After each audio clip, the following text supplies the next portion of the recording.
good, dude? You got a little bit of shadow going on, and yeah, I just woke up. I worked 16-hour shift. Got home with the sleep, and here I am. Did you shave before the nap? No, I didn't shave at all.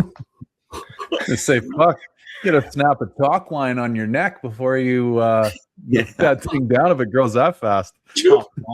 Okay, so you woke up from your nap. Have you had a cigarette yet? Of course. That's First where he was thing, at eh? for 5 more minutes, Chris.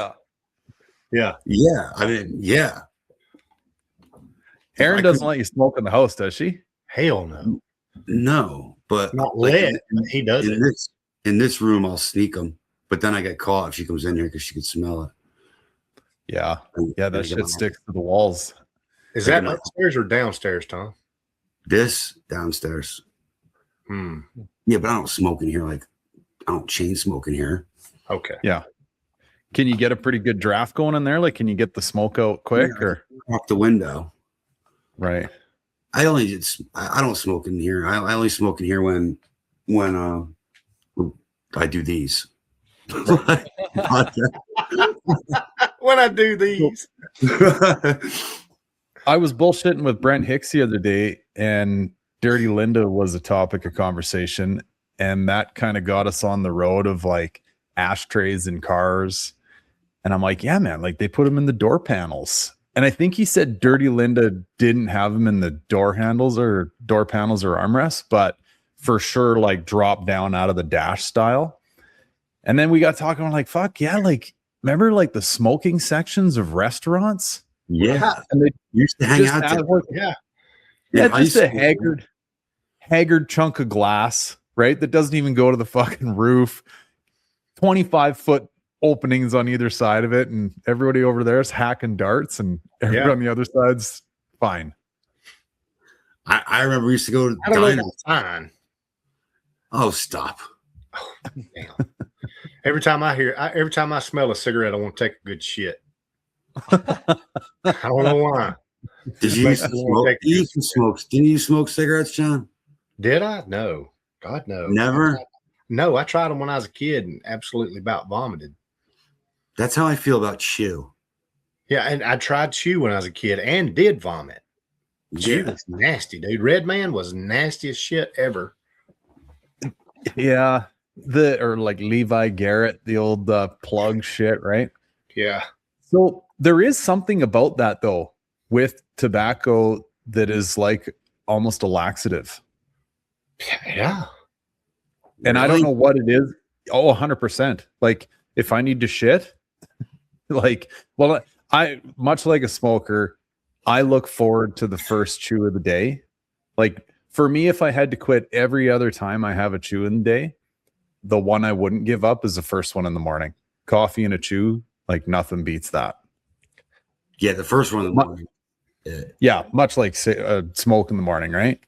But yeah, I know, like, and anybody that I know that does chew says the same thing. And I think it's the same with smoking, is it not? Like, have a smoke, go have a shit, move on with your day. I just have to point out real quick that every time that we have a pod with you guys, we always wind up talking about taking a shit. Have y'all ever noticed that? Dude, I was reading the comment. It's one guy. Yeah. I was reading through the comments on that post on your guys' Facebook group, and a couple times it came up about me taking a shit in the ocean in Ireland. Like, yeah. Fuck. I forget what I talk about on these fucking things sometimes. Like, it's hilarious. So Shamika just raised a good question or a good point. So Shamika is my girlfriend, by the way, and she is sitting beside me, but she sent me a text and said that nicotine raises your testosterone levels. Really? Yeah. So I wonder if, I mean, it's got to be true. I mean, you know, think about the women that smoke for like 15, 20 years. They sound like a dude, right? True, man. I'm much more manly than you, John. It's obviously true. That could be partially to sucking down the smoke, but I don't know. Maybe it's. I'm going to say it's raising that testosterone. I mean, I've seen some women that smoke that's got Adam's apples, dude. I mean, that's true. You know what I'm saying? Like they manly men, you know. I'm going to have to start chewing more. Like I was talking to a buddy about this the other day. Just take that shit John takes. Mars Men or whatever. Mars Men. Yeah. Well, okay. This is kind of where I wanted to take this chat because I was talking to a buddy about this the other day. And I asked him, you know, like, had he been in to get his testosterone levels checked? Because I keep hearing guys our age talking about this thing. And he said he did. And he was like right in and around where he should have been. But I think the doctor said, you know, like if you want to try it, you could. And I don't know. He's still like most of us, right? 18-year-old brain. He's like, fuck yeah, right? Add a little girth to the guns. Let's do this. So tries it. But then while he's doing it, he's doing his own homework on it and stuff. He's like, well, the trouble with doing this stuff is your body goes, right, we don't need to make any more of this shit. We'll just start shutting down production if he's putting it in his mouth synthetically or whatever, right? Yeah. And I thought, fuck, I never thought about that side of the slippery slope. But it's one of those things because like anything, as we get older, right, things happen and they happen over time. So you don't really realize them. So it was on my brain. I'm like, I don't know, maybe I am low on it. Maybe that's why I sleep like shit sometimes. Like, you know what I mean? Your brain starts going down that road. Anyway, I haven't had mine checked, but I chew like a motherfucker. So it must be good. How many cans you go through a day? Oh, I'm not quite that bad. I'd be like a can. Yeah, but what's the milligram content that you're stuffing in your mouth though, or whatever? Well, this is the thing. So I've gone to like the nicotine pouches as well. I actually quite enjoy those. So which ones, Gary? Oh, dude, like my fridge is full of them. Like every and any. Did you say vulva? Isn't that a part of a woman's vagina? Maybe it didn't sound like I said vulva, but I always got vulva on my brain. Isn't that right? Ain't a vulva the part of the woman's vagina? I think it is something. Yeah, it might be. Yeah. We're not even 10 minutes. Hey, I love eating that shit too, if I'm being honest. Love consuming that, right? Yeah. Dude, those things burn my mouth. I tried them things. Vaginas? No. You're about 3 inches. What the fuck? You're about 3 inches too far south, brother. You gotta come up. Oh my god! No, I meant those fucking nicotine pouches. Oh my god! Anyway, so I've kind of cut down on like just the loose tobacco, being that I supplement with the nicotine pouches or whatever. But I don't know, like before I got onto those, maybe a can every day and a half kind of thing, 2 days. Well, that's not too bad. No. Yeah. I'm not like shoving handfuls of the shit in my mouth and going through like 3 cans a day. So what is a pinch? So what's your size, dude? Kind of pointer finger and thumb, like a quarter. Yeah, about that. Okay, I've got a buddy that does like a $50. I mean, he slams. Really? I mean, half a damn can if he could get it in there. Right. Yeah. I know a guy who swallows the shit. Yeah, Jason does from time to time. I've watched him swallow it. You know, sitting at a restaurant or something, he'll look over at him. He's got a chew in his mouth. He's sitting over there swallowing the shit. You know what the worst about chew is? The spit bottles. Yeah. Amen. Leave them fucking everywhere. So have I told y'all the story about the spit bottle deal with? Did you drink some? Jay? So you know, Jason Surratt, my car's named after his dad, right? So we played football together, and Jason's locker, he was number 64, I was number 66. His locker was right beside me. So one day before practice, he was like, "Man, I'm thirsty."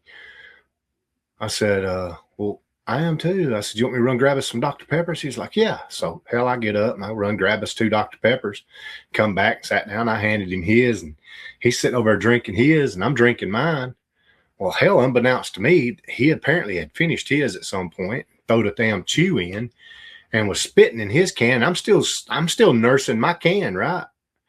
and I'm probably, a quarter a can left, and sometime or another, the jackass swapped out my damn can with me. Oh yeah. So I turned up probably a quarter can of Dr. Pepper with his slobber all up in it. Good night. Heard the rest of my can of what I thought was my can. Yeah. And I said, wow, that tastes so weird. And he was like, that's his he looked at Alabama response. He looked at me and he went, yeah, I would imagine so. He said, thanks for the Dr. Pepper. And I went, what? He said, you just drank my slobber. And I was like, oh my God. I got up, I was gagging. Your only reaction was, that tastes weird. So think about it, though. I mean, honestly, think about it.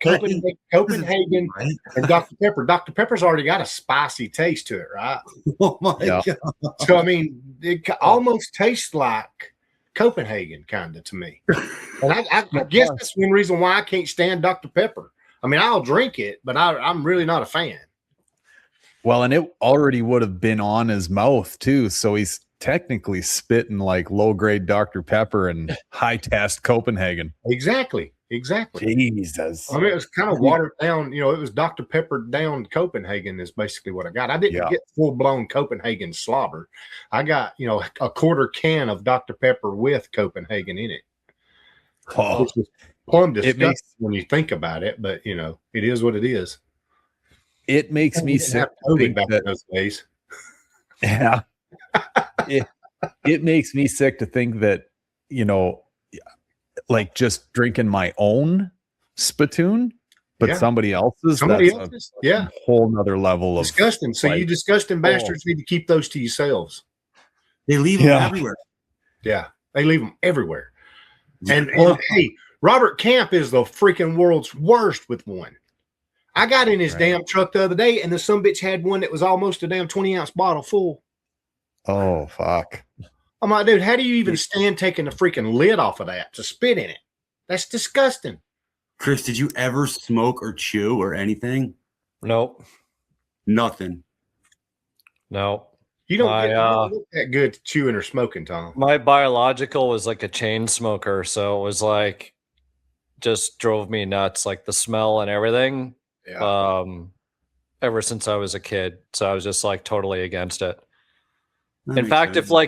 if I found out that like somebody smoked, like when I was younger, it'd be like the biggest disappointment to me, and I'd be like, I can't be friends with you. Like I was like anti fucking smoker, like just die.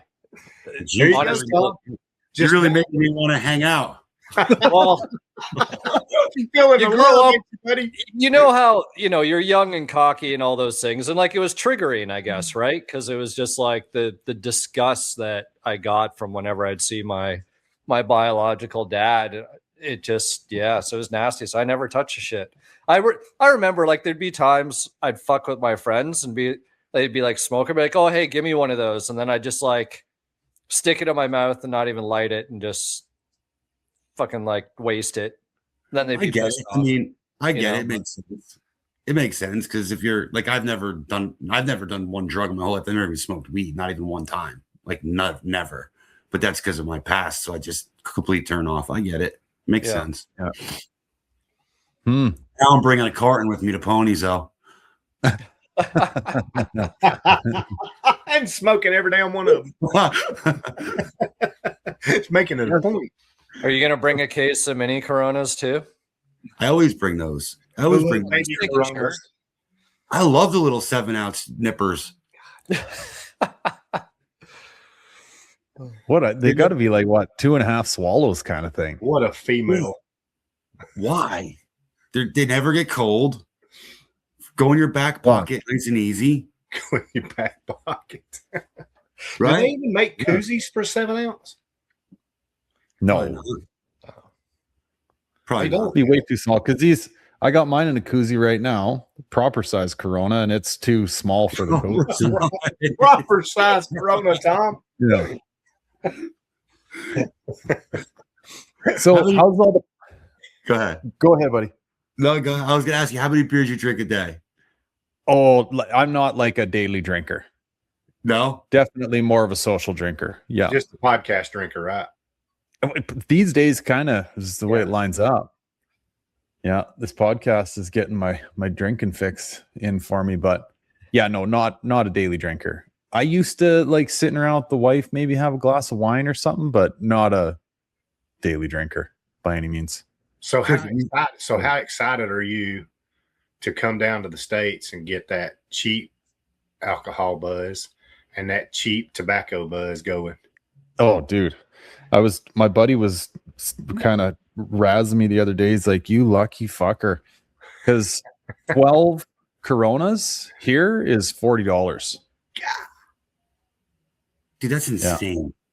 Yeah. Insane. It's like, yeah, wild. You're talking $100 for chewing up some Coronas. Yeah. Yeah. Near. Yeah. Like, so gone are the days where you could, like, when we were kids, go out with a $20 bill and come home with change. Like, you cannot do that. How much does a sleeve cost you of tobacco? Well, you can't even really get it up. Well, all you can get up here as far as chewing tobacco is concerned is like the straight flavored cuts or like non-flavored. So like Skull Straight or Copenhagen or whatever. Because you're going to be in hog heaven. Oh, dude, totally. Like It's going to go. I'm working my way through American stuff that I still got. Actually, I don't even think you can get it in a can up here anymore. There's some fucking environmental thing on it. So now they sell it like they sell Red Man in a bag. Wait, I know. Red Man always been in a bag? Red Man has, but yeah, Red Man's always been in a bag, or like Levi Garrett or whatever some of the other ones were. Club Chew has always been in a bag, right? Right, but they're selling like long cut loose chew In a bag. Yeah, so anybody that I know around here that chews, they're like, what the fuck are we doing here? How do you even pack it? Like, do you shake the bag? Here's my question is how fast does it like spoil on you? Because that can keeps a lot of the freshness in, right? I haven't bought one. I assumed it's got a bit of a zip on top of it, but I don't know. So you gotta push all the air out of it to get the zip right. I mean, yeah. So keep that in mind. Make sure you push air out of your sack before you zip it up. Okay. Yeah. You're going to be at 3 cans a day before you know it with the price difference. Yeah, he is. The last time I bought a can, so this was well over a year ago up here, it was like $38 for a can of snuff. So okay, so does drinking and dipping correlate? Yeah, they do for me anyway. Okay. Yeah. Most people they do. Yeah. Yeah, like smoking and drinking kind of thing. Same deal. Yeah. But what were you going to ask? You're going to say something before. Yeah. How's the Ponies planning coming? It's coming. 65 cars registered. 65 cars registered. That's all that really matters. Is we got registration spots filled. Show field has been registered, has been measured. I am doing a completely different layout this year. Yeah, so be looking for that show map to come out, and I will be adding everybody to a Facebook group before long. I don't want to do it too fast because it gets kind of chatty Cathy, if you know what I'm saying. Right. And I'm not a huge fan of chatty Cathy. Boom, boom, boom, boom, boom. You know, before you know it, you've got 5,000 messages in Messenger, and you don't know what to do with them all. So, yeah. That's 5 more cars than last year, right? Yeah. Okay, we had 60 last year. Yeah, well, it was only 57 that showed up, 57 or 58 that showed up. So I'm hoping at least 62 of the people that I've sent out invitations to will show. Yeah, a couple like backups that want in that. Yeah, but I mean, I'm not too concerned about filling the spots if it doesn't happen. Because we are hot this time. There's going to be 10 tents. Yeah, 10 or 11. I think it's 11. Yeah, and actually 11, depending on if Chris brings one. Yeah. You. It depends on Me? if you bring. Yeah. Yeah, I'm gonna bring a tent. Well, You I bring think one? Huh? Both of y'all bringing one, or just one? Yep. I was going to bring mine too. Okay. Yeah, it'll be 11 tents. So how about this question? If space wasn't an object, how many cars do you guys think you'd be able to register? Hundreds. Yeah. Hundreds. Yeah. Easily. I think so. Yeah. So is there going to be lots of, because I don't know when the actual show itself, like, because obviously you guys have your own registration and then Pitts has its whatever registration as well. So I guess it's like if you guys got full, like who got full first? Because like Pitts usually sells it pretty early, right? Pitts does their link like in October. Yeah, right? we don't even put our link out until Pitts is full. Yeah. They don't give us hours until after Christmas, right at it. And then So any foxbody that's not in the asylum area has something against the asylum, is what you're saying. maybe I wouldn't say something against.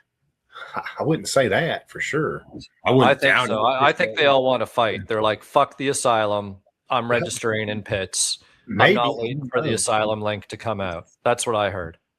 I don't know. Did you really hear that, you prick?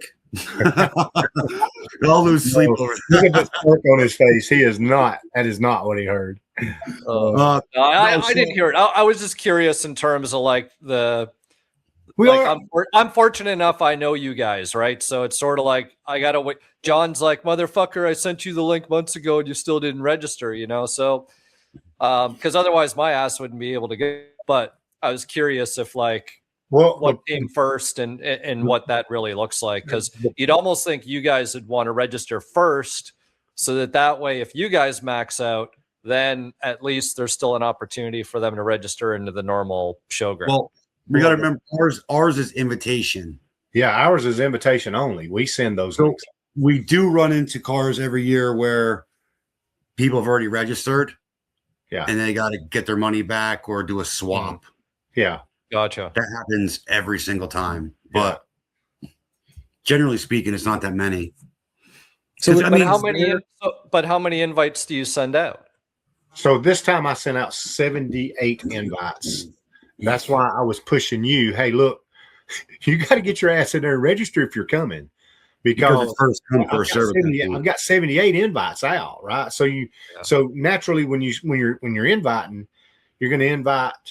You know, Tom and I, collectively go through cars and say, okay, we want this, right? So when we're doing that, we're not counting how many damn cars we're, tallying. You know what I'm saying? So then by the time we go to start sending out invites, and naturally, we're doing a special section, with the females this time at Ponies and Smokies. So, those cars, we're pretty much filling those kind of as we go, because, it's hard to find a female person that's going to participate. Right. So, those overlap some of the other invites that, we had some that we knew we were going to send out, but some that we didn't know that we were going to send out. Until closer to, it getting full. So like 78 was a lot number to me to send out, really and truly, I mean, by the time you start looking at, well, my car is not going to get done. No, I'm not going to make it. Not this year. I'm only going to come up for the show. I'm not bringing my car. The things like that out of 78, you're lucky to get that 65. Right. Yeah. You know what I'm saying? Yeah. If you send out 70, 75, 80 for 65. Yeah. That's roughly, but then like last minute, we get like, oh, remember we talked back last year that you wanted us in the display? We're like, oh, it's 5 weeks away. Like, okay, you got to register. Yeah. Like it's a constant thing right up to show day. Literally. Hey, you got anything left? Hey, you got anything left? Unfortunately, that lot that we're in is only so big. And in order for us to give, the guys that are in the booth a shot at, having something a little unique versus being just regularly parked in a parking spot, we have to limit it to a certain amount. And I'm hoping schematically wise, in my mind, I'm thinking the 65 is good because I had tons of room on that back row last year. If you remember, we still had, 3 or 4 or 5 car spots left after everybody got a little bit of room. And I said, well, y'all gonna have to go back and space out. Remember how well, I don't know, y'all two were late. So remember how spastic I was, Tom, about that back row? Y'all asses never showed up until like 10 or 11 o'clock. I don't know what the hell. We were on holidays. Fuck. Knocking off a piece. Yeah. I don't know what y'all was doing. Gary was throwing in a damn dip and drinking a beer that morning. I don't know, but y'all was both late. So I guess to answer your question, Chris, we could, if there was 200 spots, we could fill 200 spots easily. I think we could for sure. Do you have 200 cars you would invite versus? Well, that's where it would. So yes, the answer is yes. We would just break it up into different things. Like we would do, like, say, a rat rod section. We would do, say, a girl section or female section. Yeah. We would do, you could even break it down to a Desh section or a Celine section. And I'll go ahead and throw this out there: SN95 section. Right. Oh yeah. S1 S197 section. There's some S197 cars out there that I think's badass. So how many cars do you guys typically have at Foxtoberfest in your area? 30 to 35. Yeah, okay. 30 to 35. I'm probably going to drop that down to 25 to 30. I'm not going to go 35 this time. And how many cars with underglow at the brewery night? Oh God, up top you're talking 70. Just the top lot was 70. Yeah, and down below, you're probably talking another 100, 150. Yeah, with underglow. Yeah, it was close to 200. This year it was stupid. There's probably, I'm not even lying, I would say 300 to 400 cars at brewery night. Yeah. Easy. Wow. Damn. Yeah. Well, I'm glad there's no underglow requirement at pits because my silver car does not have underglow. I need pics of that car sent over, by the way, sir. There's some floating around. Well, okay. So you're just going to let me just go in there and pick what I want? Okay. Well, it depends which picture and which wheels you grab. That's I don't give a damn. I don't give a damn what's on there. Whatever's on there is what the hell's going to get put out, Chris. I told you I wanted to with the car, and you said there's some floating around. Okay, you're going to get what I put up there. All right. It's we have a revolving list now. It's like we've already have cars for Foxtoberfest lined up. Like, right. So it's just a constant thing. And then you got Detroit and Ford Takeover, and it's every show now, virtually. So you guys do in Detroit this year? Yeah, of course. John, has it been announced? I will be. I'll be going to. I don't think it's been announced, has it? I think they're hunting for a venue still. Yeah, they're still hunting for the venue. So yeah, as long as there's no schedule conflict, yeah, I'll be there. John will be there for sure. Yeah. Okay. Hey, sorry, boys, just to backtrack a little bit. With the registration of pits versus Five-0 Asylum, like, don't we register with pits? No. Yeah. But it's Eventbrite is who you register through. Right. But it's actually, an asylum link. So it'll be a link that, that you register with that I send out or Tom sends out. So every year we have that. Yeah. So every year, every year we have a phone call with the guys from pits, Troy, Kevin, and go over what we want to do, how many cars, what our plan is. They create a link just for us, send it to us, and then they wash their hands of it. Okay. Wash their hands of it. I like how ultimately, right? That's pretty much what they do. Yeah. Well, yeah, and if you listen to the podcast this week that we did with them, at the end they kind of explain that because it's easier for them to just give it to us and say, this is your section, you do what you want with it, you have who you want in it, and right. That's a section that they don't have to worry about.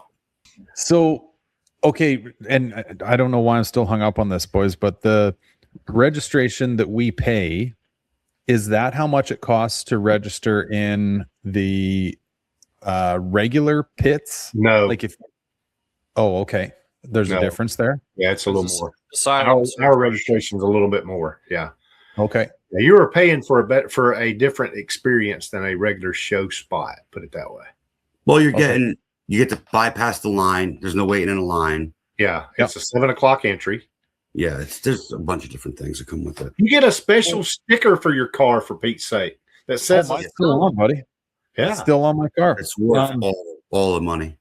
Exactly. Yeah. No, and I wasn't asking for like those types of reasons. I was more going off of what Chris was saying with like, if a person was hoping for an invite, didn't get one, and they went down the pits, whatever angle of just going into the regular parking, like, could you just go like, yeah, I'm already registered kind of thing, or like, how would that all unfold? But anyway, I'll say this, okay? Anybody out there that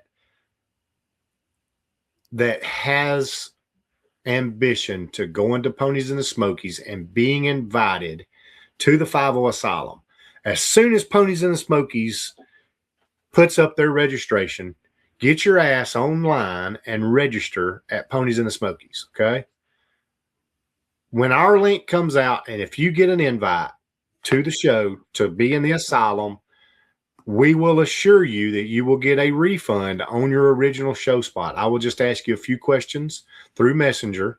What lot you're parked in, what color lot are you parked in, and basically, get that taken care of for you. Okay. And what car you have, what your registration car number is, or car. Yeah. Yeah. And then I get that taken care of, and you'll get a refund on it. Nice. Made that happen for about 6 or 7 folks this time, maybe 8. Okay. Yeah. Was it that many? Yeah. I thought it was a couple. Did you guys ask the boys there that organize pits, like, how many cars go to pits? I think it was 11 or 1,200 registration wise. Yeah. Holy. Yeah. That's what it is. 1,200. Yeah. And you got to think there's probably at least another 500 that are just in town to be. Oh, yeah. Every bit of it. Oh, yeah. Or maybe 1,000 that are in town. Because, I don't know if y'all know it or not, but up there where that, what is that, Soak Mountain Water Park or whatever, on the top of the hill, where I don't know what that is up there. Do you know what that is up there, Tom? Where they park at and traffic? I don't know what it is. Kevin said the name of it the other day, but I can't remember. So up there, there's shit ton of Mustangs still, that are up there. That just in general parking. Yeah, that just have to park generally. Right. Yeah, it was staggering to get your head around it for me anyway last year. Like especially going to the Hard Rock, like that we all did that one night. Yeah. Like you couldn't move. That's not even going to be there this time. Yeah, it's not there now. It's going to be up at the mountain this time, up there where Taste. What is that? Something Town Taste Town. What is that? That Guy Fieri restaurant? I can't remember. I can't remember the name of it. It's something new though. Apparently, the lot's a little bit better for what we're doing. It's basically the backside of the island there. Was that an actual, like, kind of air quotes sanctioned cruise in? Yeah. Oh, it was. Okay. Yeah. That makes a little more sense. I honestly thought that was just like rumors got around and people just went, yeah, let's go to the Hard Rock. No. So that same thing is going to be at this other place. Yeah. Okay. Yeah. I mean, that's a big parking lot. It was just fucking jammed. Like, yeah. Oh. Yeah, it's I actually thought about that. It was almost too crowded. The problem with that is that guy, the place next door are total dicks. The guys next door of that Hard Rock Cafe. Remember last year, Gary, we got ran out of there. Remember that? Oh yeah, right. Yeah. Y'all can't park here. Remember they had those barricades at the end? Yeah. You can't be moving these barricades. You gotta blah blah blah blah blah. Wasn't it you, Gary, that had a confrontation with the guy? No, who was it? I do remember this. Yeah. Remember it was me and you sitting there talking about it, I think, or talking while they were having the confrontation. That's right. Because the guy come up and he said, You're a bitch, talking to that guy that was the security guard or whatever. Yeah. Like, Jesus. I mean, because what is the business next door? Is it another restaurant? Let me look, see if I can find the Titanic's right there. Yeah, is that it? The Titanic? No, it's not the Titanic, is it? Yeah, I think the Titanic is right there, and there's isn't there like a wax museum there? Like Ripley's or some shit? Yeah, it might be, Chris. You might be right about that. Okay, so it's more of like a event kind of thing versus a restaurant. I was gonna say, like, if it's in a restaurant, like, Jesus, what are you doing? Because obviously the Hard Rock's gonna be like a 2-hour wait list. So it's Wonderworks. Pigeon Foods, Wonderworks. Yeah, that's what it is. Okay. It's the upside down house or whatever right there, I think. Yeah. Oh yeah, the girls took the kids there. Right, Yeah. right. Okay. Huh. Yeah, that was something. Shit. I mean, and just pulling into that place, right? Like, holy. That was the funnest part of the whole thing. Right? Yeah. Pulling in was the funnest part. I know, right? 10 deep on that sidewalk at least. Yeah, it was cool.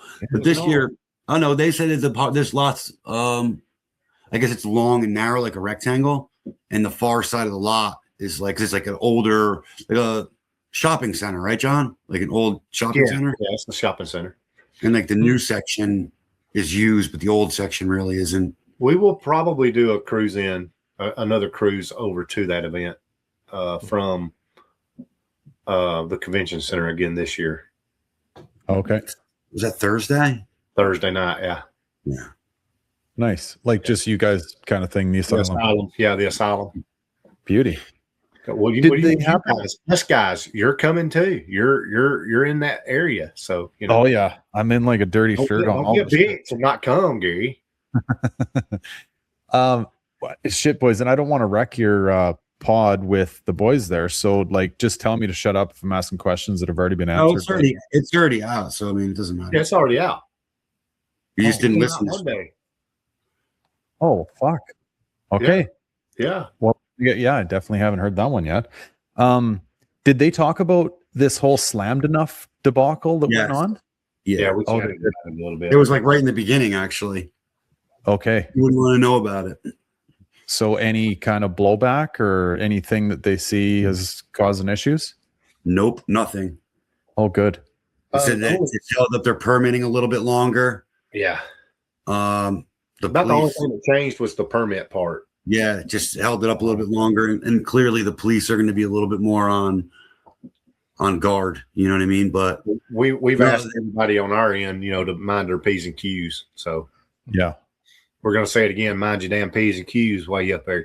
Don't be. Yeah, it seems like the communities there really decipher the difference. Like it's kind of not like one group spoils it all. They really get that like this group's different than this group. This group's different than this group. So it's not like a blanketed thing, which is kind of good because I thought it was going to affect it. I actually thought it was going to affect it in a big way.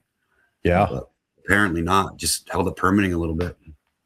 That's good. Well, it kind of got me thinking because so the small town I grew up in was definitely not to the extent that Sevierville is or anything for all these events, but we used to be fairly well known for like long weekends. There was concerts and parties and bands, and like it was a bit of a destination town for that type of stuff. And the old blue hairs got involved and started bitching and complaining that, the concert that ends down at the local arena at 9:30 at night, that's way too late, right? We're watching fucking Matlock at that point in time, and we don't want to listen to all that type of stuff, right? And it's like the rest of us, and sure, we were all locals at the time too. Like as a local, bringing that many people into town does make for a bit of a pain in the ass, right? You want to go get a carton of eggs and it takes you an hour. Like, yeah. So I get that side of it, but the more important side is these people that are coming to your town are showing up with maybe a clean pair of ginch, and that's it. They're buying beer, they're buying food, they're renting hotels. Like the economy just surges during these weekends. They actually, Kevin and Troy talk about that a little bit in the probably how much money it is. And if it wasn't for those events, like they wouldn't have half the stores that they have. Like the outlets wouldn't be there, things like that. Like, totally. You know what I mean? So they benefit from it. What got me kind of wondering if there was any sort of this type of stuff going on is when Chris and I and Brittany went for a bite to eat, and after the last day of the show, and then went back to the house after, we meandered our way through like what I would consider to be, you know, the old part of town where the folks that have been there for 80 plus years live kind of thing. And it's your standard issue, you know, like 1,200 square foot box house, one floor, lone American flag, lawn tight, flowers watered, you know, like just these are the local folks, or so it seemed. And I was like, fuck, here we go by, right? Not that we're flying through the neighborhood or anything, but I'm sure they hear a Mustang roll through there and go, oh Christ, here we go, right? The town's going to hell in a handbasket. And because, you know, they probably just want to sit out on their porch and drink their sweet tea and call it a day, right? Watch the sun go down. But then there's, I mean, if you move to that kind of area, is that what you're expecting? well, this is sort of where I'm kind of going with all this. Is like, area. I know, like, when did it become such a destination? Has it always been that way? And these people knew what they were getting themselves into, or is this something that's 20 years ago? They got a mayor that was like, you know, Rod Run's been happening for how long? How long's Dollywood been there? Yeah, what? 25 years? That's it. so 20 it years? was old Dolly Parton that maybe set this all on fire. I'm got interested in the history of it, right? Like, Would come around. Yeah, I mean, I imagine if you're moving there now, you kind of know what you're getting into. what you're getting yourself into. Yeah, like, Oh, Yeah. damn. So May 3rd, 1986 is when it officially opened. oh wow. So 40 damn years this year. May 3rd will be 40 years that bastard's been open. Right. So, you know, at least at that point, people started traveling there. Like, Totally. that's a good mile marker, right? Yeah. Give me an example of your blue hair bitching. Yeah. So Robert Camp, it was the second Rod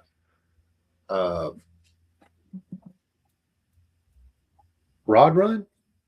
Yeah, I think it was Rod Run of 22. Robert Camp and I went up and carried my car. No, it wasn't Rod. It wasn't Rod Run. It was anyway, we went up and carried my car to an event, and Robert and I stayed in the condo up in Gatlinburg. And the condo parking is actually in like a little parking deck, right? So it's fully covered. So you can imagine. So, and there's a hotel that's built right, literally like 40 feet from that actual concrete structure where you park up underneath. There's a basically another condo that's built beside that. Well, there's this old woman apparently that lives there, because the 2 times that I've parked my car in that area up underneath the concrete little parking deck, you know, that supercharger's like, Oh yeah. reverberate loud through that whole deal, right? So this old woman comes out, you shut that damn car off. Oh my God, that shit's loud. It's like 10:30 at night, you know. We're pulling up. So it's got to be like early 80s, mid 80s when that area started getting popular, because Tail of the Dragon opened in 1981. Yeah, it's going to be right there.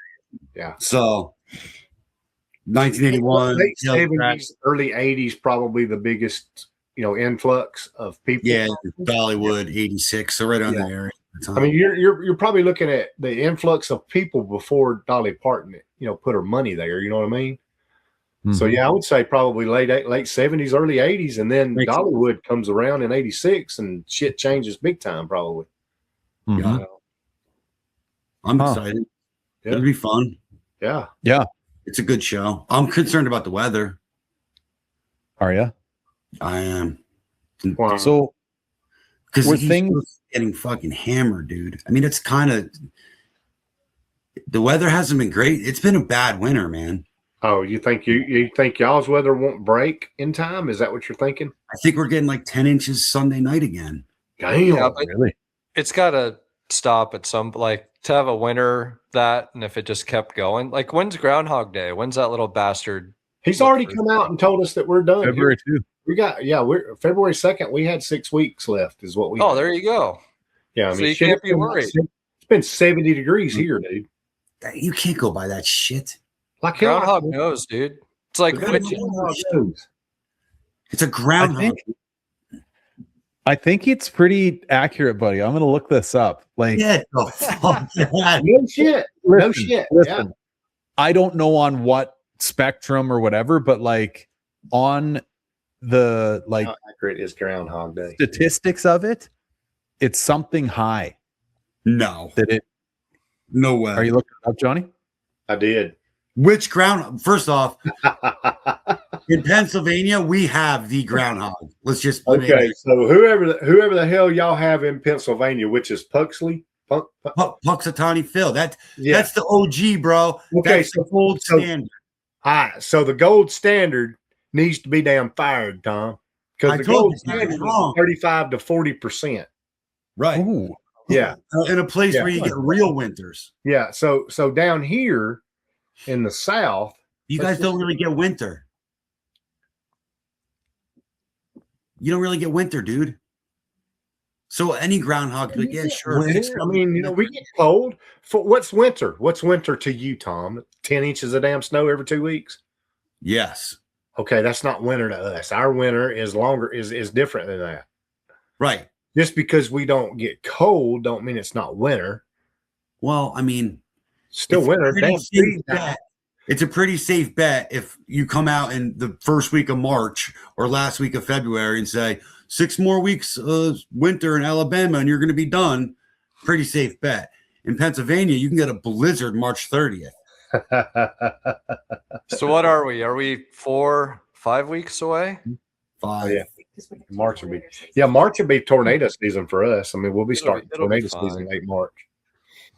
Well, see, last year though, because we did a pod somewhere in and around this distance away from from pits last year, and John had snow.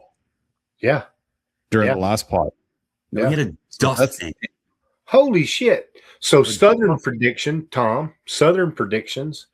are at 50%. So it's half and half.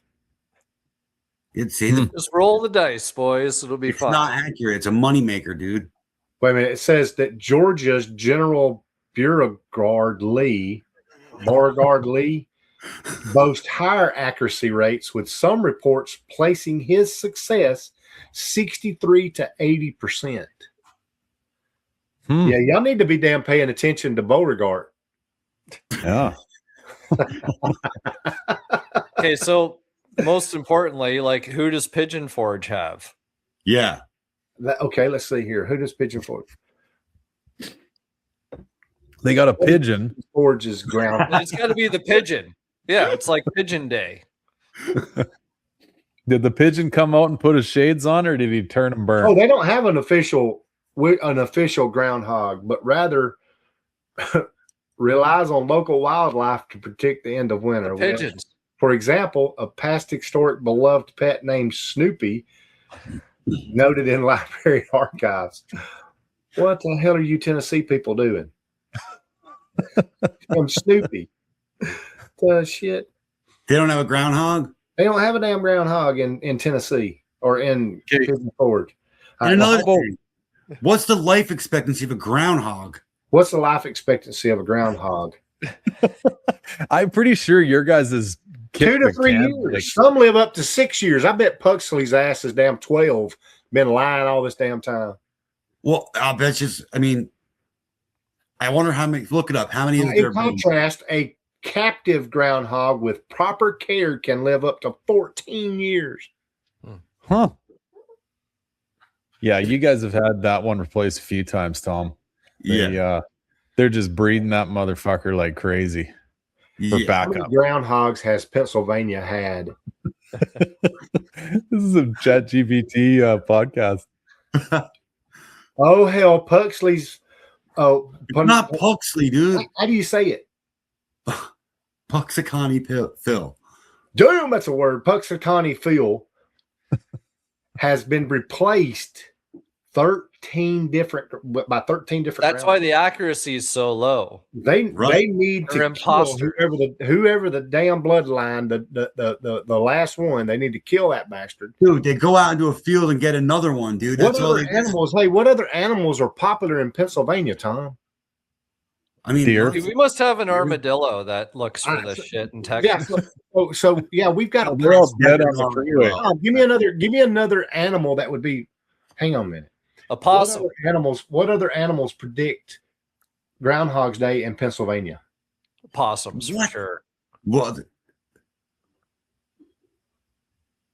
porcupines. The anticipation is just riveting. Bobcat. What is what It's like the- all the little small town school teams, right? Like it's always like the Bulldogs or So like the real answer is when you start seeing robins and blue jays. Robins. Okay, you're getting close. I'm gonna go to the Farmer's Almanac. Okay, so And what is all this stuff is bullshit. what is a Toro orphan? I just want to listen to John try to read big news. OCT. Okay, pronounce this damn word, by God. OCTORARO. Oh, what is it? OCTORARO. Octoro. Octoro. Orphy. What is that? Hey John, do you guys have like Canadian geese where you're at, John? Yeah. Those bastards fly down there to you? Yeah. All right. So when do they usually leave? That would be a good indication. Yes. They've already started leaving, matter of fact. Well, there we go. Yeah. That would be Yeah, it's a good probably indicator. the most accurate because those bastards know it's safe to You go. know how you know how I always tell I agree with that. when the damn buds start coming out on the trees. That's when you know, by God. Yeah, like when the hummingbirds show up here, right? When they finally come back from Mexico, that's usually a good sign. Like it's been last year they came like March. Usually it's like April. So Tom, do y'all have blackberry winter? What is that? See, y'all don't even know what damn blackberry winter is up there. So when the blackberries come in, we typically have one good cold snap that's going to come right after the blackberries bloom. Well, I mean, we probably have that. I just don't know about it. Yeah, so we know pretty much when blackberry winters, wintertime is almost over. When the blackberries bloom, we'll have one more cold snap, and then that'll be pretty much that. Right. Yeah. Gary, do you think you're gonna lose vocabulary and start talking weird and shit when you go down there? He'll gain vocabulary. Yeah. He'll gain some of that shit. You know what I mean? Yeah. I think we will. Yeah. I mean, well, we're gaining y'all for sure. Yeah. are you Right. fixing to leave yet? You can't really see it, but in front of the cars, like boxes. So you gotta throw in like the fixin' terminology and all that shit, Yeah, when are you leaving? We say fixing down here, Chris. I know. I'm saying he's got to like incorporate fixing. He doesn't know what he's getting ready. He's not fixing nothing. Yeah. You know what the most annoying word people say from Canada is? What? Hey? Holiday. Oh my God. Say it. Going on a holiday? Everything's a holiday to you guys. I never thought much That's about not this how one. we roll here. It's either like on the weekend. Weekend's a holiday. Borders, Tom. What was Somebody that? actually said this the other day to me. They were complaining how actually it was my neighbor at Georgetown Classics. He's like, "Oh, you fucking Canadians will say you're on a fucking holiday. Meanwhile, it's just the weekend." Right. It's so fucking annoying. So what would you define Memorial Day as? A holiday weekend. Christmas. Okay. Holiday weekend. Christmas, Thanksgiving, Easter. Those are holidays. When you just take a day off, that's a vacation day. Or if you So you're saying you go to the shore, that's vacation. Yeah, one's paid time off, one's not, or government paid or something. Maybe. You get 3 times a days off. You get holiday time off, you get vacation time off, and you get personal day time off. right. So that's But a personal day is a personal day, right? And a sick day is a sick For day. sure. for sure. It's not a damn holiday, Gary. Some people take sick days to call them a holiday. But you guys say Yeah. everything. You guys use the word holiday every time you're off. And don't throw me in that fucking bucket. You guys. I'm just trying to like whatever push rewind on my hard drive to like think if I do kind of use holiday, because I know Europeans do. Like everything is like we're going on holidays. This is a holiday. Like there's a lot of. You're not from Europe, dude. You're not allowed to. That's not an excuse. No, we're not. But Canada is still under the rule of the crown, right? I think most countries use that terminology, but us. Maybe it is that way. Yeah. Yeah, it's fucking weird. Yeah, because they like come to think of it, I don't think they use vacation. Like they're going on holiday. They're not going on vacation. So what would be vacation to you? What would be a vacation to me? I don't know. Like where would you use the term vacation? Because like every time like I see you, you're like, oh, we're out here on holiday. Right. See, he's not even aware that he says it, Tom. Is it a holiday rental or a vacation rental? Right. Yeah, there you go. I would interchange the two, I think. See, but like, and quite honestly, boys, I'm trying to think this through because like the other night after we were done recording, I said to Chris, I said, dude, confirm this for me again. Is it route or route? Process. Like I'm going through all these things because I'm like, I can't help but think. And boys, light me up all you want on this one. Like, please do. I'm encouraging it. But I don't think that I have a Canadian accent. And the reason you don't. Like how you don't. Hold on. The reason that I say this is because when I hear other Canadians speak, I'm like, that's Canadian. Do you have a Canadian accent, bro? I don't say a boot. But I don't have the tip. I don't think it's every word. It's how you pronounce every word. Right? Every word, really? Well, maybe not every word, but there's certain words when you say fuck, it's like, oh. He does, doesn't he? Yeah, it's all of it into it. Right? Like there's certain words you say that's so Canadian. Yeah. And you're kind of honestly fucked coming here because if you don't even think about that, because depending on where you live is how things are going to be said. Gary, like some people are going to be like, oh, that's Route 94 or Route 66. Down south, they're going to be like, tells me that Gary's going to be the most southern Canadian there's going to be. Oh, 100%. He's going to pick up on so much shit. There's gonna be American flags blowing in the back of his pickup truck and shit. Damn squirrel tail on his damn antenna of his car. Raccoon hat. Yeah. Well, I asked Lewis this one the other day because I said, Lewis, is it route or route? And he says it's route. I'm like, why don't you say Route 66 then? Well, that's different. I'm like, well, fuck. You can't play both sides here, dude. Like, it's one or the other, right? It is right. Well, that's what I'm saying. It's you don't even try. Yeah. It's like you're making progress. Yeah, making progress. So we were talking about it because my wife is born in Ireland, came here when she was 12, 13-ish, and lost her Irish accent, right? And the theory behind this is if you transplant yourself to another place where things are pronounced differently, if it's something like 15 or less, you typically pick up whatever it is that you're going to. Well, anyway, my kids are all 15 and less. So I'm like, shit, these guys could sound like real assholes, like Southern Canadians.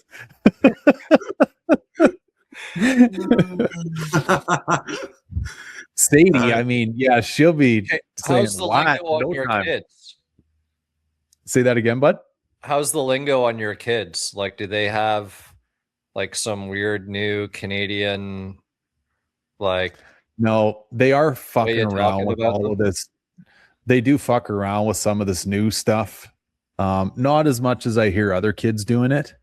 Like, I don't even know if Chris, you know much about this, or even yourself, John. Like, Tom might, right? Maybe Sam's into some of this shit, but like no cap and all this stupid fucking lingo that they say. The one that drives me absolutely nuts, and I literally like go berserk every time one of my kids does this, is they'll say something to me or my wife, and it's like, bro, come on, bro. Oh yeah. Oh yeah. I'm like, I will knock your fucking head off your shoulders if you call me bro. It's, you know, bro is definitely the word. I've seen t-shirts. I've seen t-shirts. I'm mom, aka bro. Yeah.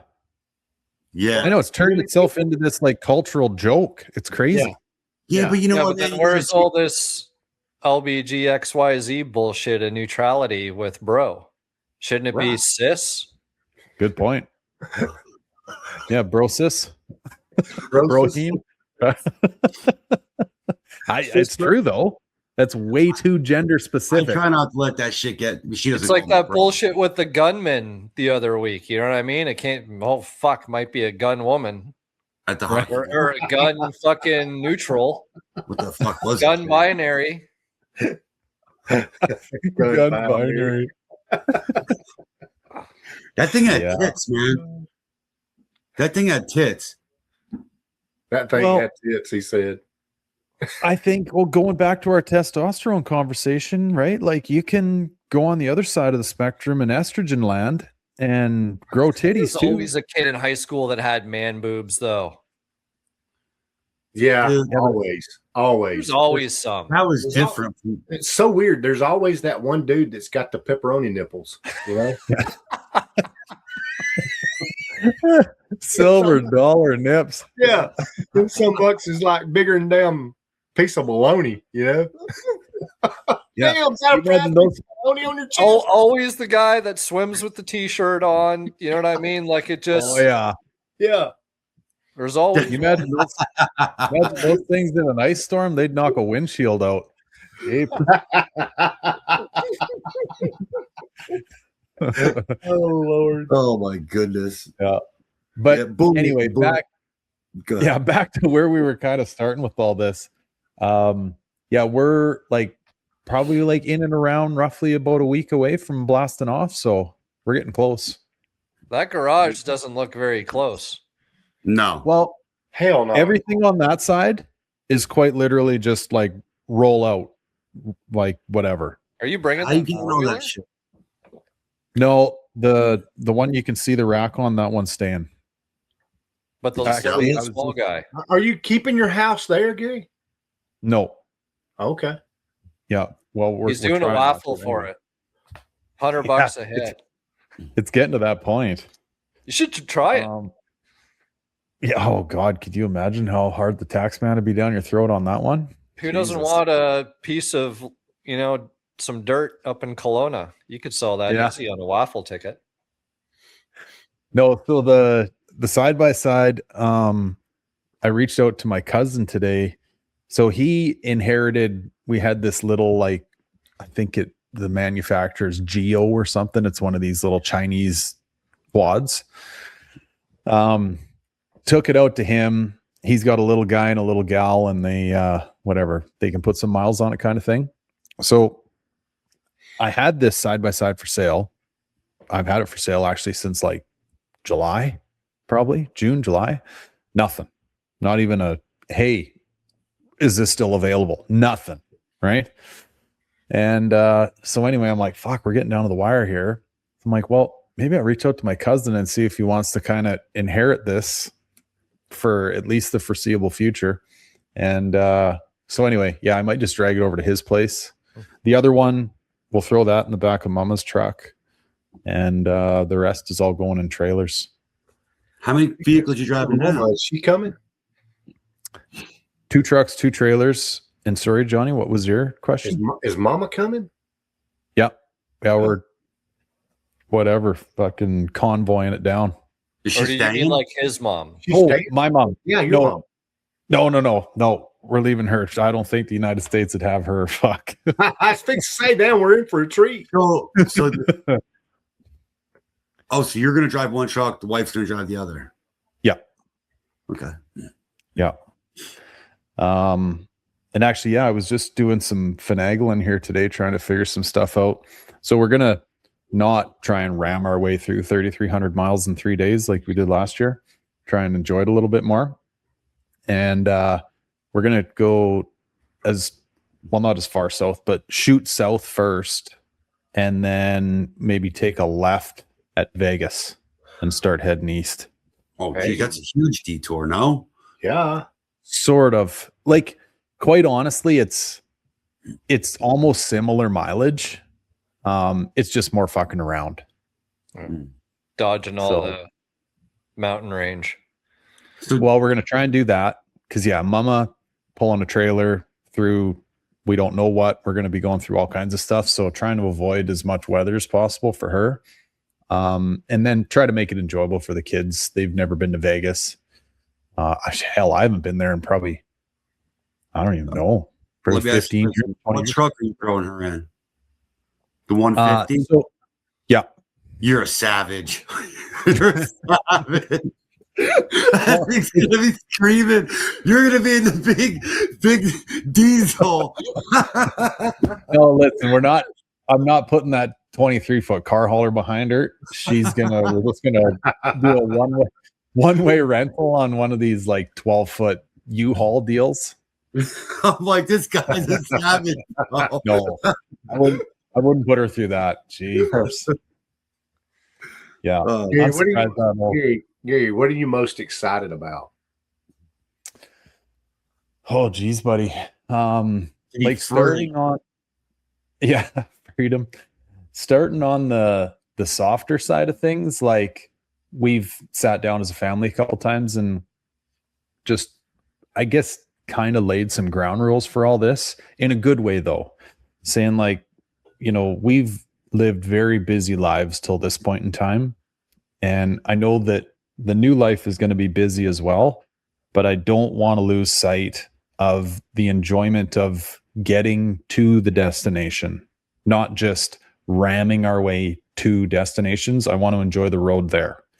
And I want to enjoy this adventure because we're super thankful, super grateful that all of this has worked out and we've got the opportunity to do it. And it's like, let's not, because we live in a beautiful spot right now, in all honesty, but we don't even take it in because we're just so busy and ultra focused on the destination all the time. Yeah. And it's like, we got to flip that, enough of this rammy shit. He's ready to take a permanent holiday, Tom. And we're, permanent vacation. Well, I think it's like that wherever you live, right? Like you don't ever really, if you're born and raised in an area, like people are always like, oh, we should come up with you for the fall foliage and all that. Like we're known for that up here. But I'm like, why the fuck would you want to do that? Yeah. You know what I mean? Well, like to me, I'm like, oh, that doesn't means I got a leaf blow. It sucks. Yeah. Yeah. I mean, it's kind of funny to explain because it's more of a feeling than anything, but I want to look at this adventure that we've been kind of gifted here, like a true adventure, like kind of like you're on vacation and, every morning you wake up like, good grief, look at this sun coming up, and like be more present versus, I don't know, just like methodical and whatever. I know we're going to fall into that, but I want to have that as a goal for us up front so we can kind of remind ourselves to like tweak our way of looking at things. I used to, this happened to me quite a bit in Dubai of all places. And it's happened in other spots too, but I can distinctively remember there'd be like a few nights where I'd have definitely more than enough whiskey. So I'd like stumble my ass home and then I would literally just stop before going through the security part into the Burj Khalifa area. And I would just stare at the fucking building. And like, it was just like, I live in the world's tallest building and like, just trying to like take that in and that whole thing. Cause like you're there, you're immersed in everything and you're just sort of like, yeah, whatever, no big deal. But then like you take this step back and then like really think about it to try and appreciate it. So like there was a point because like I was getting so like towards the end, like sick of it and I wanted to move on to like the next step. But at the same time, it's like trying to remind yourself of like how fortunate you are for, you know, where you are or what you're doing or what the situation might be or how bad stuff could be in another way. And it's hard, like when you're just wrapped up in the day-to-day routine shit. Well, when you think about it, like how much more apt are you to say sit on the patio of an Airbnb that you're renting and enjoy a drink with the better half while you're in that kind of vacation mentality versus when you're at home and you're just like, fuck it. Let's just turn the TV Not on. standing on the balcony drinking a beer, watching Gary smash his fucking radiator support with a hammer. Dude, that was epic. That was fucking epic. I never would have done that. Yeah, that type of mentality though, right? Where you're just like, yeah, you know what? We're gonna eat outside tonight. Like most of us have like a nice kind of little patio area thing, or maybe something you could sit outside and eat at. How often do you do it at your house? Not very often. No, you know what I mean? And it's like, we're gonna do that. Like we are just gonna try and remind ourselves to stay in that vacationary mode all the time. Not saying that we're not going to have our work cut out for us. I mean, we got to make a business succeed and all the rest of it. We got to try and transfer our kids into different schools. There's all kinds of shit we got to deal with, but just keeping top of mind that we want to stay whatever. Don't be so rammy with life. Let's just sit back and enjoy the scent of coffee in the morning every once in a while. Smell the roses. That's what I was looking for. Every morning. I love the smell of my coffee in the morning. Definitely don't move to the Northeast if that's what you're looking for, because it's go here, 100 miles an hour. That's the thing, right? It's definitely more laid back in the South for sure. Yeah. Well, Tom, and I mean, I know you guys are dragging Sam around to all kinds of different competitions and stuff. Like, how often do you enjoy the drive to wherever it is she's going to do her thing? Well, never. No, you're doing 300 miles an hour, right? Yeah, because you just worked all day or whatever, and it's like, gotta get to the hotel so you get some sleep. So she got to meet in the morning at 7, and as soon as it's over, you're on your way back home. Yeah, screaming the whole way, twisting the fucking vinyl right off the steering wheel. It's like, what are we doing? It's true. Yeah, and I mean, here's like, you know, for you, the 3 most precious things in your life, you, your wife, and your daughter. Me, it's the 5. And I'm like, everyone's life is like, their lifespan has been shortened because of this drive. Like, what are we doing? Honestly, you know, it doesn't make sense. It's just the world we live in now, Gar. I know. And that's what I'm trying to change. So sorry, Johnny. I mean, not to get too long-winded with it all, but that's the thing that I'm the most excited about. I want to try to live the back 9 of the 18 holes of life in a little bit more of a relaxed, moderate state. That's in theory, that's great. But when the world around you is moving at 100 miles an hour, it's really hard to just stay in that in the center of the funnel. You know what I mean? Well, I can say, and sure, I was in kind of like vacation brain at the time, but I like how you're using the word vacation. I know. I'm like, right. really processing that. I saw it. I almost said holiday, but yeah, like the 2 times that I've been in Tennessee now, like it is way more of an enjoyable pace, especially if you're not in like when I flew out of Nashville, pulling into Nashville, it's like there's a temperature change the instant you hit that city limit, right? And it's just rammy and people are rowdy, whatever. But outside of all that, that doesn't exist. Gary, I'm going to say something real quick, okay? Mm-hmm. We do have expectations of being on time in the South. Okay. Okay, so just so you know, nobody likes for somebody to be late.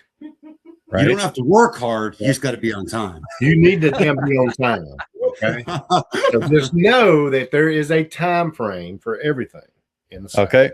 Noted. No, we actually talk about this at work a lot.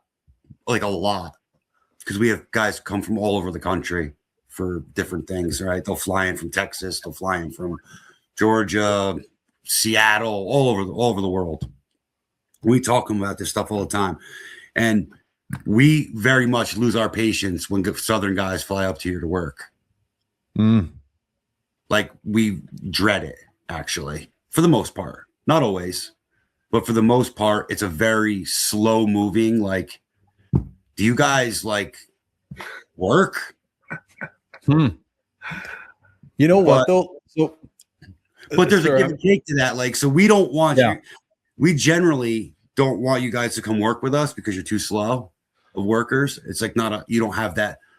Not you or anyone listening particularly, but in our experience of Southern guys who come up, it's a much slower pace. But with that, when we go down there, everyone's way more polite. Relaxed, so polite. We work at a lot faster pace, but we're also standing at the deli screaming at each other to get the fuck out of the way. Right. Like, buy your lottery tickets later, asshole. Like, you know what I'm saying? We're down there, like my experience is down there, like people are way more patient in those situations.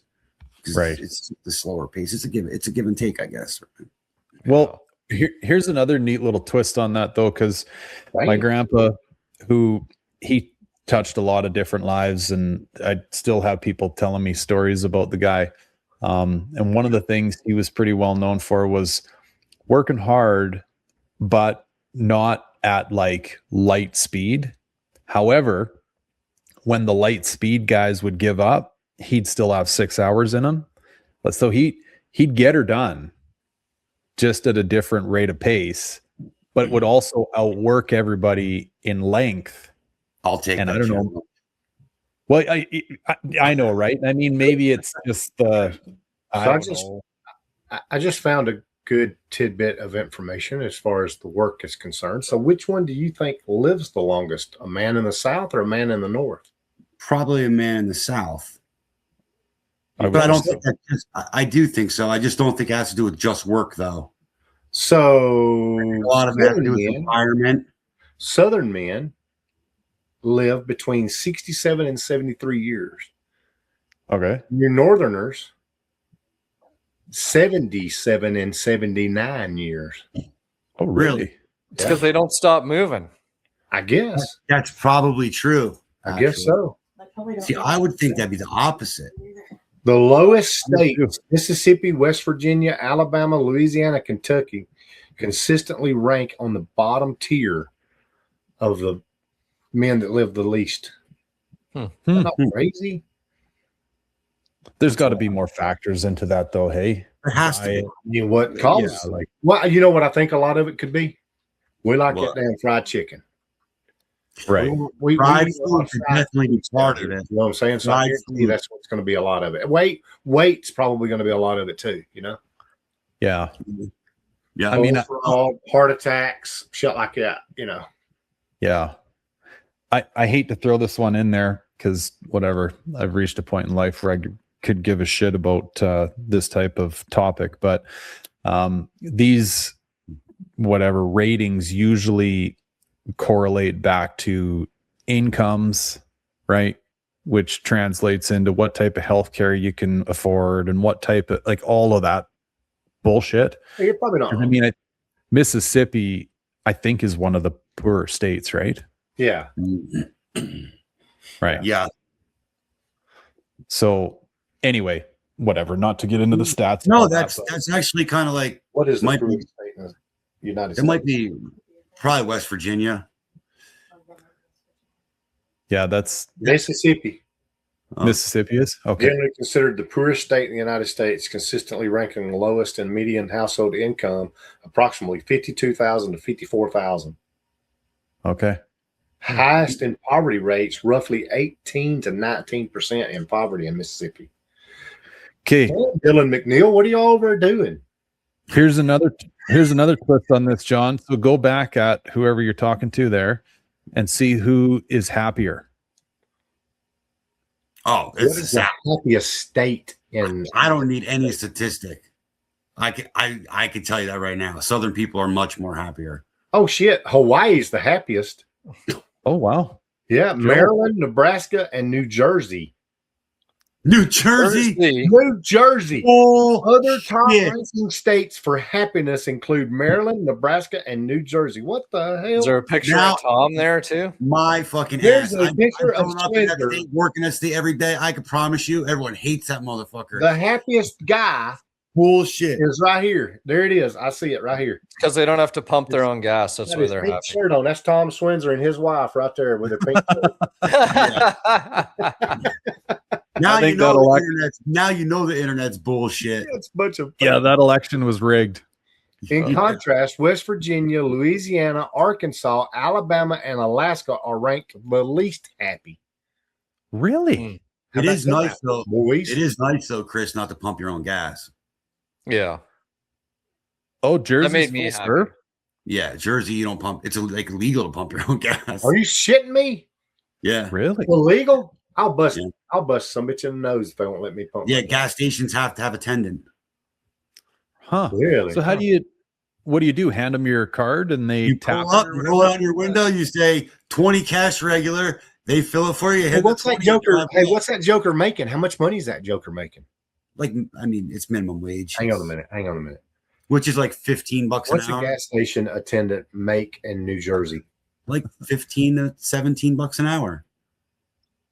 Holy shit! 16 to 17.32 an hour. I Man. told you, 15 to 17. Some positions offered 1966.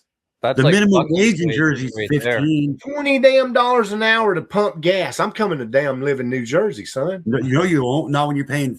I'm 20,000 Why in don't tax. you go work for Bucky's, quarter John? The I can beaver go- pays. Listen, I'd stay in the damn bathroom the whole time if I worked at Bucky's. I'm gonna go ahead and tell you right now. I'd sit on their thrones all damn day, every day, sitting surfing on my cell phone.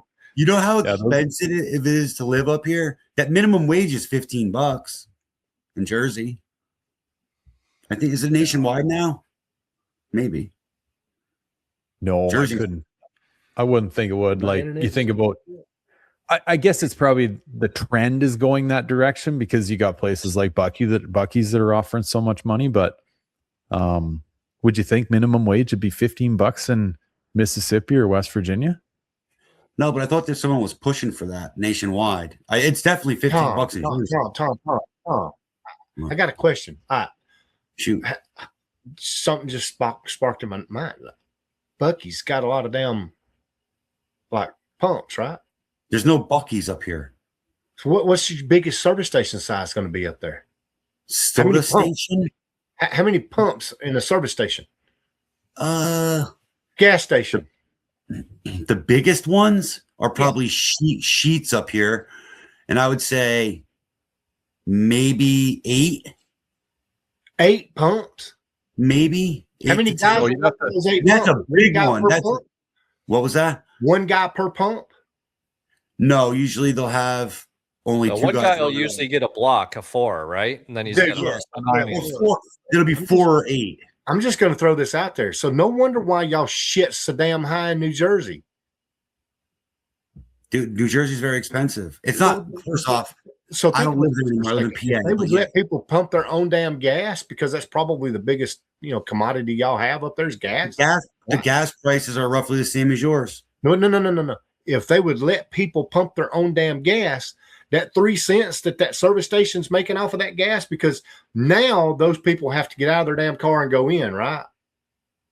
The Some people of that them are in their cars got to get the damn service station's paying. If it's got 8 pumps, they're paying $40 a damn hour to 2 jacklegs sitting out there pumping gas. When they're probably the revenue inside is just sitting on the damn shelves, so they got to jack that shit so damn sky high. Copenhagen, Dr. Pepper's, the whole Well, damn 9 yards. tobacco's monitored by the state. Now. Tobacco's You know, because monitored by the state. That 3% or that 3 cents on per gallon that they're making. Yeah, off so like, the pump. what does it cost you guys for like a Coke? We can like get some 2 for 3s down here, bitch. Oh, well, I mean, we'll pay 3 for 1 some places. 3 for 1. What happens if you've got like a 3 for 5 3 gallon? Yeah. $3 for 1. Yeah. Oh. What happens when you have like jerry cans or whatever you need those filled, and they're in the back of your truck? Yeah, that is a good question. So they're technically supposed to fill them for you. I mean, a lot of times, get out of your truck, get them like positioned, whatever on the ground, and they'd have to fill them up for you. Technically, yes, but I mean, I don't live in Jersey anymore. I live in Pennsylvania, but I'm like north. I work in North Jersey. My job's there. Do you know why that's a rule? It's been like that forever, John, since before I was born. But no, I mean, the northern part of New Jersey, it's very country. So people don't really obey that rule, Chris. Like they'll roll up, they'll say they need, fill their gas cans. The guy will come over because there's a card they got to slide in a lot of places to unlock the pump. Yeah. Oh. They'll unlock the pump. You'll be filling your stuff, and they'll take care of other people. Here's the reason why. Here's the reason why they do it. Okay, because y'all are a bunch of candy asses up there. They're a bunch of candy asses in New Jersey. New Jersey requires service station attendants due to the Retail Gasoline Dispensing Safety Act of 1949, which banned self-service gas, citing fire hazard and safety concerns. One person lit himself on fire, and exactly. It's New Jersey. We can't let them do it. They can't pump it. It's one of the worst states in the country. We got a bunch of tards running around up here. They don't know how to pump gas. But you're happy. Smartest of the crew and pay them $20 an hour so they can pump gas. You're not going to insult me, John. I hate the fucking state. I just make my money there, bro. Hey, you got to go to class to be able to pump gas in New Jersey. Well, that'd be a good question. How many of those assholes have taken the course? Exactly. 0. They're fucking inbreds. You should see these guys. I'll take video. He said half of them can't even talk. They came from West Virginia. Because we had full service stations around here, right? And it was, you'd see on the, like wherever you see the price of the gas, right? It'd say full serve or self-serve. And the old school full serve stations had a guy like in tennis shoes. You know what I mean? Like this guy ran and cleaned your window, like checked the oil, did the whole thing for you. Right. I hate to say this, but I can't imagine that's what it is now. Like no one. When I was growing up, when I was a kid, I remember that. And then sometimes like even my dad would get out and use the squeegee on the window. Not anymore. Now it's just, you just pull in, tell them what you want, hand them your card or cash, they pump it, you leave. So they will do your card for you. Yes. You hand them your card. They have to, Gary. Well, that's a whole nother layer of bullshit. Like, so what, buddy's running it through a credit card duplicator through his code? Yeah. You know? Yeah. That's how it is. You hand your card or your cash out the window and that's it. Interesting. But you know what's hey, do you get to leave the car running? I do. Most people do. There's signs that say turn it off. Yeah. No, I asked because Dubai was actually, it was full serve everywhere too. You couldn't pump your own. I think they might have changed that law since I left, but the key was, you got to leave the car running with the AC on when it's 130 degrees outside and somebody else is sweating their balls off pumping your fuel. And same thing, you'd have to give them either the cash or your credit card. They do all the thing. And like some people would just tell them the PIN. I mean, here's the card and the PIN's whatever, 2222. Done. Yeah, that's it. Yeah, listen, I'm not gonna lie. Like when it's snowing and raining and icing, crack my window this far, slip the 20 out of the crack. Have fun, buddy. Right? Were you steering wheel warmer on? Do you ever tip? No, fuck no. It's their job, bro. What if they like squeegeed your window for you? Damn, maybe. But if you're just pumping gas, no. What's funny about it is gas in Jersey, even with full service, cheaper than Pennsylvania by a lot. Really? Like 80 cents. Oof. Damn. How many service stations are in Jersey? Do you know? I mean, There's one on every corner. Every corner? Okay. They're everywhere. Just what is gas for you there, Tom? I thought I saw 249. Oh, really? Yeah, something In like Jersey. yeah, 249.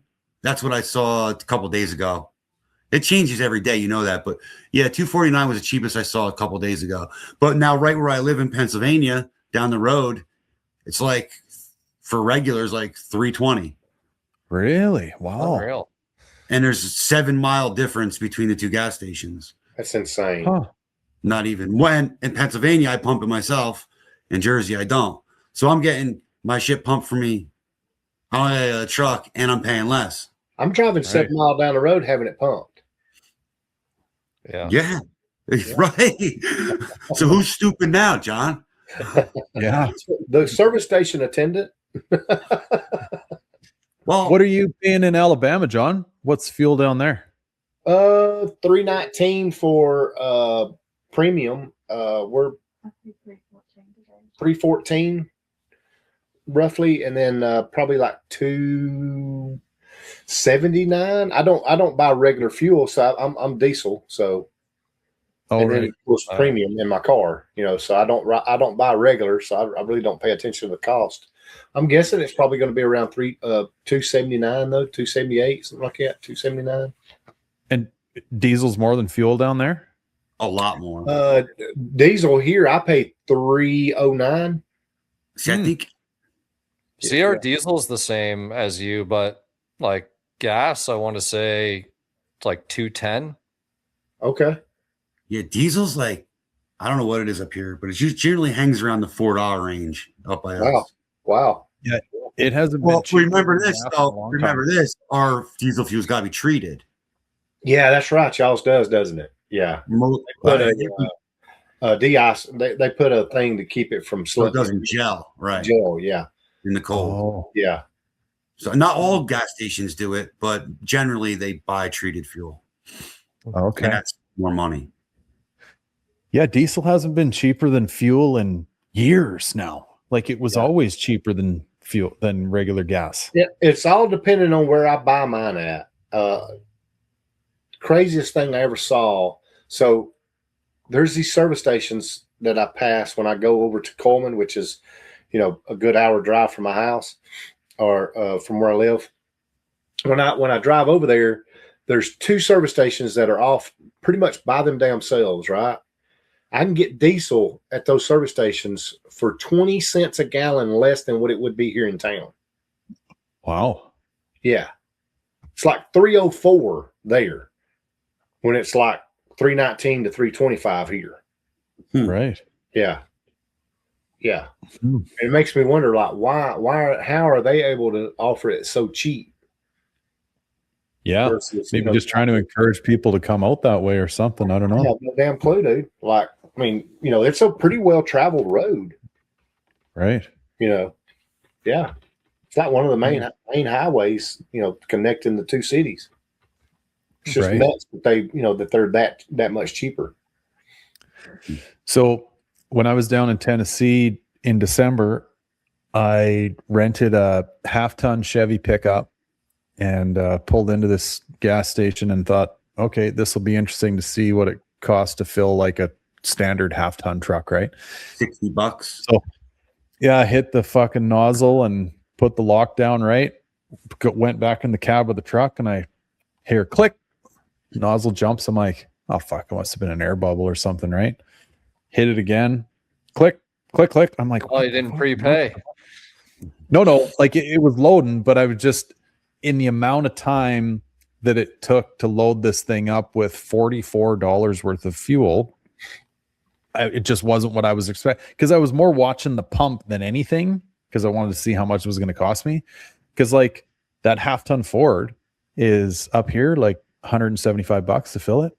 Oh, dude, it's gonna be like $60, $66, $70 from empty. Yeah. That's what. So like your diesel, John, what's it?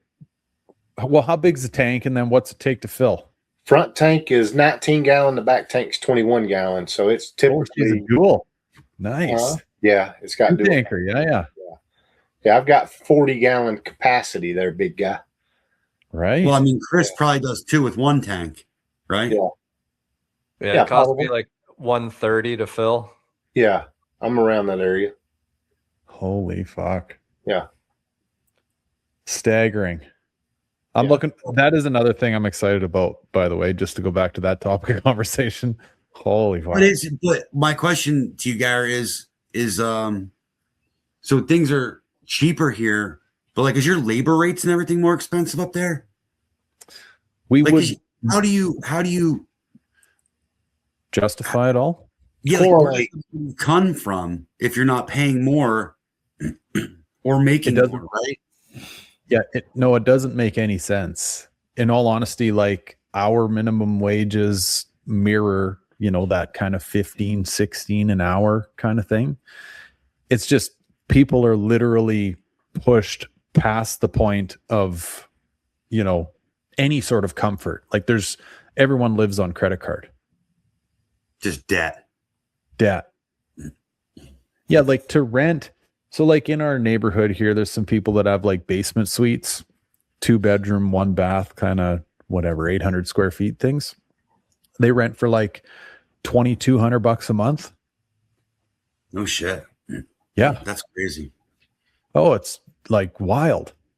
Yeah. Like I see people go and put $5 or $10 in their tank. And I think that's not even going to get it to the end of the road, because our fuel, like in a they're just trying to make it home, bro. That's all they got, man. That's all they got. Yeah. Yeah. They're just trying to make it home. Poor fella. Yeah. Running on fumes. I know, it's terrible. Yeah. So no, quite honestly, there's no correlation. Like, it's not like, if the standard of living is say 75 grand in PA to get by, then that would translate to us being like 200 grand a year. It's not. It's the same. So what, you don't want me to ask, what was your shop rate up there? Like, what were you charging for a shop rate? Well, because I was doing it more like from 5 to 9, you know what I mean? Like evening type stuff. I would be $100 an hour. Okay. Whereas like shop rates around here maybe wouldn't mirror identically to like a lot of the states, but like $1.25, $1.40, $1.50, like so if you go down to say the dealership, you're like all of 150 an hour. So if you came down here and charged 100 an hour, you're going to feel fucking rich compared to what you were paying up there. Yeah. I'm just saying. Like the best way that I could sum it all up for you, big picture, is if we could mirror what we make here there, which isn't a lot. Like, I'm not trying to say it from that perspective, but if we could just do the same as what we're doing here or there, we will be 40 to 50% more wealthy. That's wild. You got a lift, Gary? Yeah. You got a swimming pool? No. We might have at the rental. So, Gary. No, but here, John, here's the thing. So the place we're looking at renting, it's kind of a apartment complex thing, and it all revolves around this pool in the middle of it. Yeah. So anyway, it's not like, we're not like Jess, right? House, pool, whatever. Yeah. We're renting this apartment.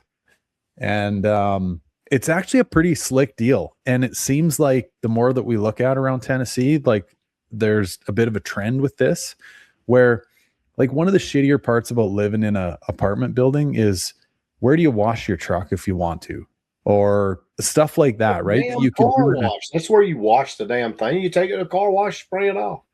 Well, there's that, but compared to say living in your own home where you would do it in your driveway, like that's sort of taken away from people living in apartments. Well, this place we're looking at, it's got a car wash. It's got a dog wash. It's got a pool. It's got a. I don't see an apartment guy, bro. No, dude, the thing that we're trying to do here is just like as painlessly as possible, go from here to there and figure out what life's going to look like after that. So yeah, it's going to be just a glorified Airbnb. Because you got to sell that place. You're going to profit off that, I'd imagine. Yep. And yeah, we'll do okay here. and then try to figure out where we want to be there, which is going to, because I think most places operate like this. Like you can only go to this school if you have this address, and there's all that kind of stuff. So we got to figure all that out.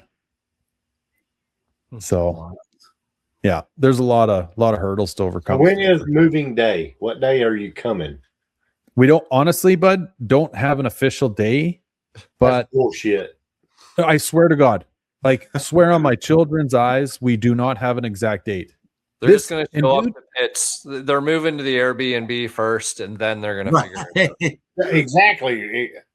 Like, who the hell buys a piece of property in Tennessee and doesn't have a moving date? Well, I don't own anything there yet. I've just leased the building. Like I leased the shop. Oh, I got so I'm renting it or whatever. Okay. Yeah. Okay. So you've not bought a home, but you're looking to buy a home. Correct. Yeah. Okay. Yeah, but you got to sell that one first. Am I right? Yeah. Okay. So you still have a mortgage on that house that you're living in now? Correct. And you're going to pay rent? Yeah. Shop rate's going to be $200 a down. Shop rates changed to $200 an hour, guys, not $100 an hour. Yeah. We're sorry. Yeah. Well, I mean, I'm hoping something shakes loose, and that's kind of feeds into how and why we don't know when we're going to leave exactly. Because in a perfect world, we wouldn't have this hanging over our heads any longer, right? But as it sits today, we still do. How many damn people want to move to Canada to buy that house? Not many. How many people want to stay in Canada to buy that house? This is the thing, John. Like, I'm not painting that gray cloud above you, but that you might need to just rent the damn thing out and just collect rent. Well, that's a whole animal in itself, buddy. That I'd bore you to death, but essentially, it's in my best interest to have as little or no assets or anything, especially something that you're going to be earning an income from, like i.e. rental in Canada, because up here, our version of the IRS is called the CRA, and all of a sudden now you got two 800-pound. What does that stand for? Canadian Revenue Agency. Okay. So then you got two 800-pound gorillas chasing you down every April going, true this. What are we doing here? Right? Yeah. So, and you have to convert your Canadian to American, correct? Yeah, and that's a to even be able to use it. That's a 35% loss right there too. Yeah. So you would, that would be crazy. 35% is it what it is?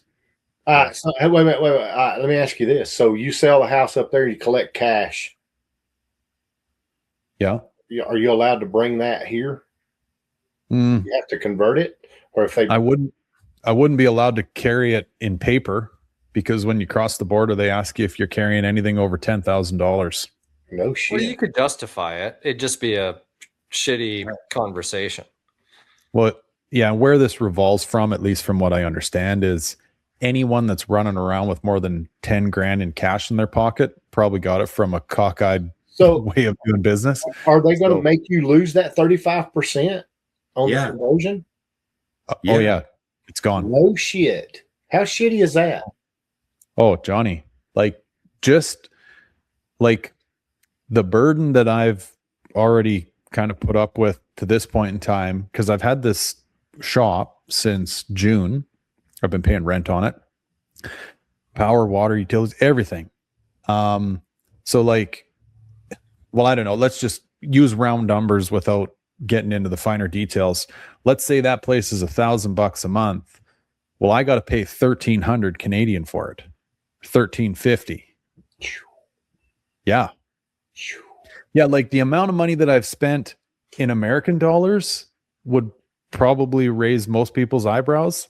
When you convert that back to how much it actually cost me in Canadian dollars, it's 35% grosser. Damn. Yeah. Oh yeah, dude.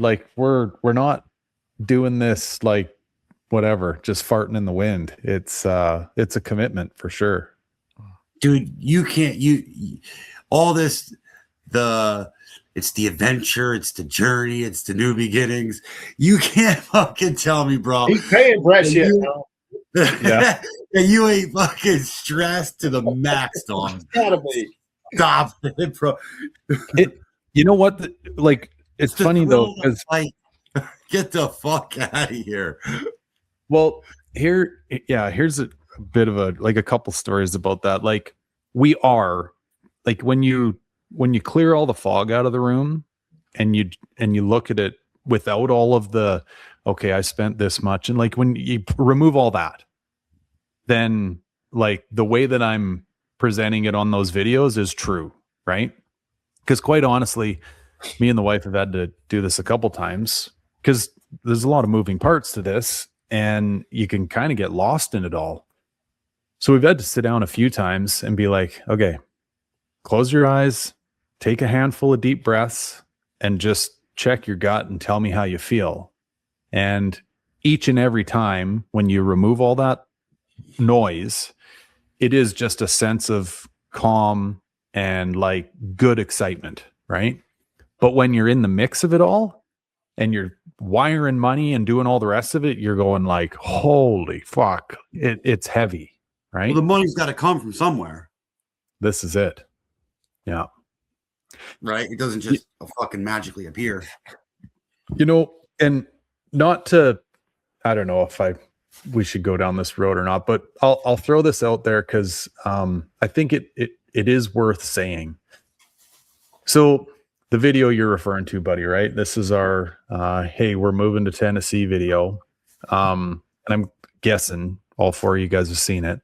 So in that video, it's literally just a black and white presentation of here's what my life has looked like for in and around the last 11, 12 months, right? There's no politics. There's no money other than saying, you know, this has costed us money, but I'm not talking figures, right? And where I'm going with this is like the 3 cardinal rules that we were all raised upon, right? At the dinner table, you don't talk politics, religion, and money, right? It didn't have any of that in there. Now, first and foremost, I will say that out of the heavy amount of comments that video's received, 98%, I would say, are all absolutely beautiful, warm welcome, you know, love to see hardworking families doing stuff like this, like very, very heartwarming comments. There's 2% that I haven't included in there. And those 2% are good riddance. Don't come back, asshole. We need more Canadians and less of people like you. Shit like that. So you have bad feedback from fellow Canadians, not any bad feedback. I'm assuming. From the US side. Right. Yeah, because I don't think an American would say don't come back. Right? Yeah. So safe to assume. Oh, we got signs everywhere. Boy, girl, dog, or cat. So who the fuck knows? So are any of those people that have followed the channel that you're aware of? That I'm aware of that. They must. Like you've become a traitor to them? Must. I'm unaware of that, buddy. I can't tell. But because this brings a whole bunch of things to mind. Yes, this was for you. Buddy. One is, you know, who does that? Like, who says stuff like that to someone that they don't even know, first and foremost? But two, it's like, man, like how, like what has this country come to? Like, why, really? You know, like what are we doing here? It's not just the country. It's just I don't know, man. Period. Yeah. Well, and fucking. Again, boys, I didn't want to turn this into a political thing, but it's like it's not a political thing. It's just, I mean, it is what it is. Isn't there some sort of saying where it says somewhere that we're doomed to repeat ourselves? Well, no, hold on. So are we going to be killing each other with damn axes and hammers with nails in them before long? Hold on. So Chris hates when I do this sometimes because he makes comment, you know, Tom with his devil's advocate stuff. But I gotta try to take a different perspective and look at this a different way. Okay. Because No. Well, John, I think you're gonna, and everyone listening, all the Americans listening, Am I going to appreciate it? I think you'll understand what I'm saying. What I'm going to say, when someone leaves our country because they're not happy with, say, our current government or a president or whatever it may be, our answer to that is "fuck you, leave, don't come back." Right? Love it or leave it. Don't. Rosie O'Donnell. Gary's like the homie that's leaving the hood. He's a sellout. Yeah. Right, but am I wrong about that, John? I think everybody listening kind of. You're not wrong about that. You're not wrong about that.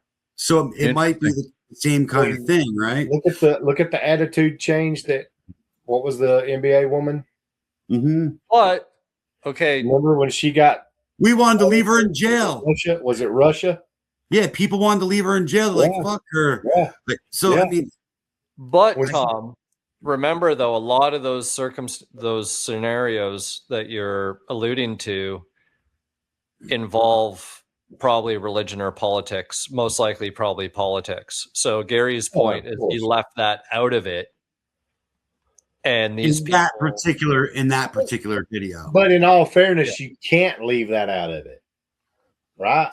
No, you can't. Like, you know, a lot of people even they ask me, "Well, why'd you pick Texas?" And I would like, you could say a million things and not say religion, politics, or money. You can just say, "I want climate, good car culture, food, you know, whatever." You know what I mean? But I think because of everything that's going on right now, politically, why if people are just kind of reading, it's just a sensitive topic. Like they made it political. Gary didn't make it political. Yeah, they chose based on what's going on right now. Again, looking at it from an American standpoint, if I knew somebody was moving to Canada, I'd be like, "What the fuck? Why the fuck would you move there?" See, yeah, like I know to kind of round out what both of you guys are saying. I think even if you do leave the politics out, which I did in that video, there's an underlying tone that kind of comes from it. Because to your point, Tom, on the north side of the border, we've got a Democratic or what we call a liberal government. And on the south side of the border, we got a Republican or a conservative style government, right? So when a move is announced, I think it's just assumed that you're going there because of politics. Yeah. Right. Like, would you get the same response if the governments were the same? Probably not. That's an interesting, yeah. It's or maybe you wouldn't. What if you were going to Thailand? Yeah, and would anything even come up? That's true. Shit's cheap in Thailand. Because like, or even Dubai, right? Like people might do they have Mustangs in Thailand?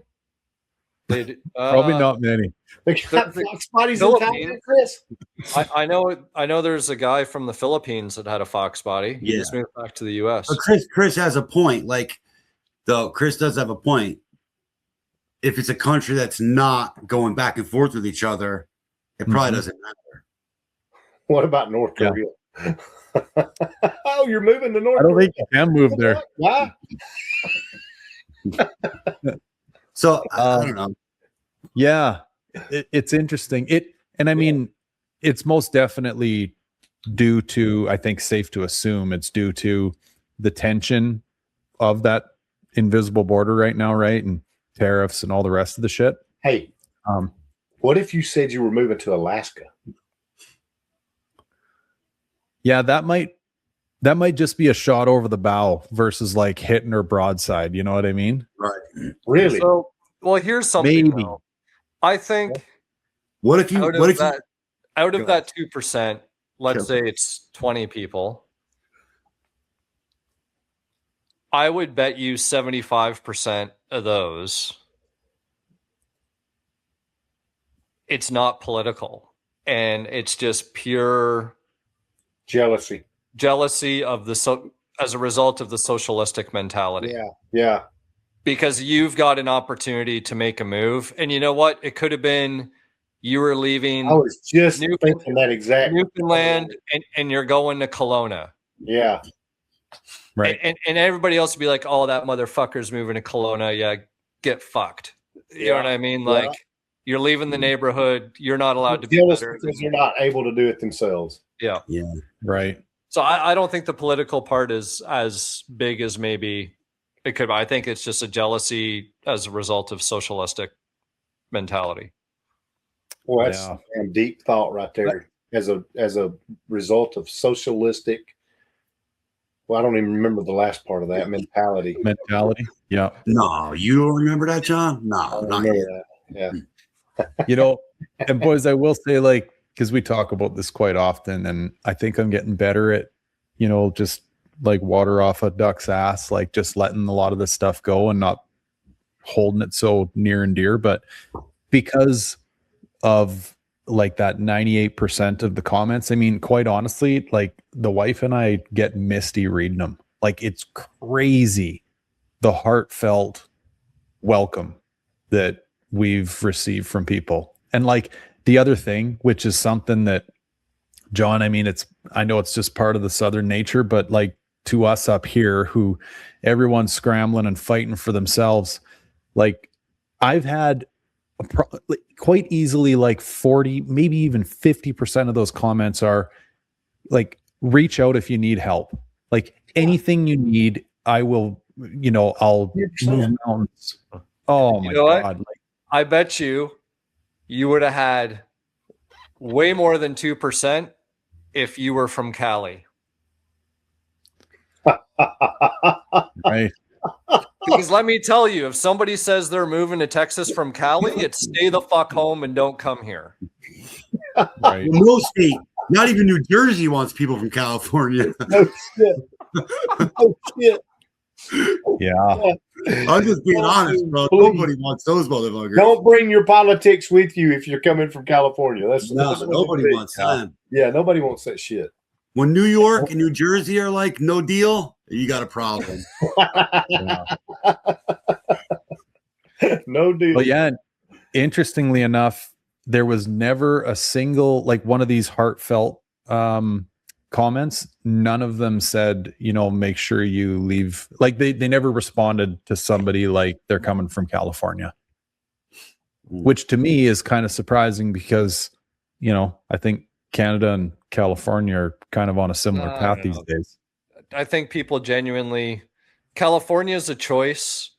Canada is just, we feel sorry for you. That's it. Yeah. California is a choice. Right. Mm-hmm. They're just damn blind out there or something. I don't know what's going on with them. Right. They're rattled from all the earthquakes. It's about like them people from Virginia. I mean, they're all Democratic too. Yeah. Right. You know, so yeah, it's pretty. By the way, we're generalizing. No offense to Sylvester and our first class boys and whoever else, you know. And offense to Brian. I'm sure they know. Yeah. So that was pretty wild for me anyway, boys. I was like, holy smokes. I mean, I kind of thought that I might get a little bit of that, but I don't know. Those ones hit you a bit, you know, you're just like, holy shit. You know, it's like anything else, though, Gary. You got to expect that stuff when you put yourself out there. You do. Yeah. Yeah. You develop a bit of a tough skin. It still it's still annoying sometimes, though. It is. Yeah. Yeah. I guess it's especially for somebody like me, right? I think anybody that knows me knows I wear my heart on my sleeve, right? So if I'm willing to put something out there, I'm proud of it. And you know what I mean? I'm not just splashing stupid shit everywhere. So it's like, yeah, when somebody hits you with one of those, you're like, good grief, really? Like, this was like, I talked about my wife and my kids and, you know, the whole thing, right? But it's like, I don't know. They don't care. No, they don't. And I couldn't help but think, you know, that it's just a little bit like a tiny little cross section of proof as to like just how messed up things have become, you know? Like if you're willing to shit on someone that is from the same place as you for going somewhere for a business opportunity, it's like, wow, you know? Yeah. Unbelievable. So you should have just responded. You're the reason I left. Well, buddy, I took the high road. I left him alone. Back when you're the 51st state. I took the high road, but Chris, I know you brought this up a few times before. the community has looked after its own. Nice. And oh yeah, whoever these individuals are have been lit up heavy. So yeah, which I'm sure even aggravates them even more. So who knows what state of mind they're in tonight. They're probably fucking throwing chairs through their living room windows. But yeah, pretty wild. So how far of a ride from Pitts is this place going to be? I think we looked at it and it's 2.5 hours, 4 3.5 hours. 4. Yeah. Oh, that's not bad. Yeah, because hell, I'm close to John. Yeah. Like, what are we? 2 hours, 45 minutes. Yeah. What day you guys plan on getting to the house? Okay, so yeah, back to that. Man, we've been all over the place tonight. Tuesday. That's fine. Yeah, so we're looking at roughly heading out of here sometime in and around the end of February, very beginning of March, because there's only 28 days in February, right? Oh, it's not a leap year. Shit. Okay, so I'm 1 day shorter than where I needed to be. But you could roll out whenever you want, dog. Well, no, it's true. But the plan is to make the trip down a little bit more enjoyable versus last year. Like I say, Vegas will be a hot spot we hit and maybe spend a day or two. I got a buddy in Salt Lake City. We might do a little bit of a detour and do that. And then work our way east. And I think if my loose plan is, shaping up, like we probably won't even take the car out of the trailer. Like it'll just be show up, shit, shower, shave, and maybe go for dinner, and then we'll be on our way to Pitts. Gotta bring a hose this time. Yeah, I know, right? Oh, well, maybe with any luck it'll rain, because that's what washed my truck last time in Tennessee. We just got to bring like a 100-foot hose. That's all. Boys, I'm starving to death. So go eat. You could leave. Damn, I'm hungry. We ain't been in this shit for 2 hours. We've been on so go eat. We'll keep on yapping. Yeah. How much longer y'all want to go with this? This is 2 hours in. Doesn't matter. Just mute your shit. I'm going to a restaurant to eat. I'm not going to go to a restaurant. Ain't no one stopping you. Ain't nobody stopping Felicia. Bye, Felicia. Y'all just going to just keep chatting. I mean, whatever. Well, it's good seeing you, bud. If you're heading out, we'll see. Yeah, I gotta get something to eat. I'm about to starve to death, fellas. There you go. You can start listening to the pod at 2 hours and 3 minutes in. 2 hours and 3 minutes in, then I'll know exactly what the rest of it's all about. There you go. Talk a whole bunch of shit about you. I'm talking about. Hey, I'm used to you talking about me, buddy. And all right. Good night. See you, fellas. Y'all be good. Man, he's just trying to get laid. He wants to go have dinner, go have dessert. He is smitten. Oh yeah, he is smitten. That's for what sure. A gal. Remember the days, hey, when we'd do anything and the gal would do anything. Like she just sat there for 2 hours listening to us dipshits yuck it up. Oh yeah, that'll go away though over time. It's true. Just a phase. You know what? Good for him though, man, because he's happier that he's been in a while. So good for him. Yeah. Yeah. You can see it in him, right? Yeah. He just seems like he's got a new jump in his step. Right. Good for him. And that's not to say anything bad about his past. Cause I get along with everybody he's happier than he's been in a while. So good for him. Absolutely. Well, Chris is right. It ain't food he's trying to eat right now. Right. But yeah, bud, I think we'll probably have just a handful of days, maybe like 5 at most, and then we'll be heading up towards Pitts because we got the house from Tuesday, right? Yeah. So we could head out Tuesday morning, be up there by noon, and whatever. Well, probably we can't get in till the afternoon or something stupid like that, right? Yeah, Erin's got her ways, man. She usually, rubs these people the right way, and they always give us early entry, generally speaking. Well, when are you going to show up? Because how far is your trip, Tom? It's like 11 hours, roughly. Yeah. Give or take. I'm going to show up Tuesday for sure. It's just when. I might leave Monday night, dude. Yeah. Break it up.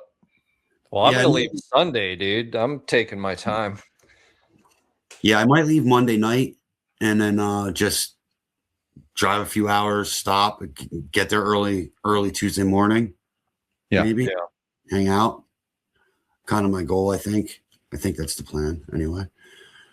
Well, We'll see what and goes. is Steve going to bring his car down? No, not Steve. Or Steve is coming, right? Yep. Yeah, Aaron texted us here the other night saying that Steve and somebody else coming up from your guys' neck of the woods. Steve, which you guys know Steve. Yeah. Yeah. Wasn't And there I'm another actually fellow? super excited for Steve to come. Because you guys know Eddie. You know, Yeah. Eddie Yeah. passed away, which is Steve's best friend since they were little boys. And they never went to a car show without each other. Right. So like he didn't do much last year since Eddie got sick. He just wouldn't go without him. So this is gonna be the first one he goes to without him. So I'm hoping he has a really good time. And I think he will. Nice. Yeah. Yeah. Is Steve bringing the family? I don't think so. Okay. He's going to do it on his own. Nice. Yeah, I think he's gonna do it on his own. Just us. Which is cool. Oh, totally. Yeah. Yeah, man, I'm pumped. I think what I'm super excited about is we won't have that looming thought in the back of my head the whole time, like, fuck, I still got to drive 3,300 miles home. Right. Yeah. So- the only thing is I may leave Saturday after the show. Depending on break my, it up on the way depending on home. my Yeah. work schedule. Because Right. it seems like we've been doing a lot of weird hours this year. So depending on work, I may have to peel off right from the show, but we'll see how that pans out. So, dude, speaking of work, I meant to bring this up earlier, but I'm glad I remember now. Like, you must be ran off your feet with that storm that blew through, eh? Dude, I've worked.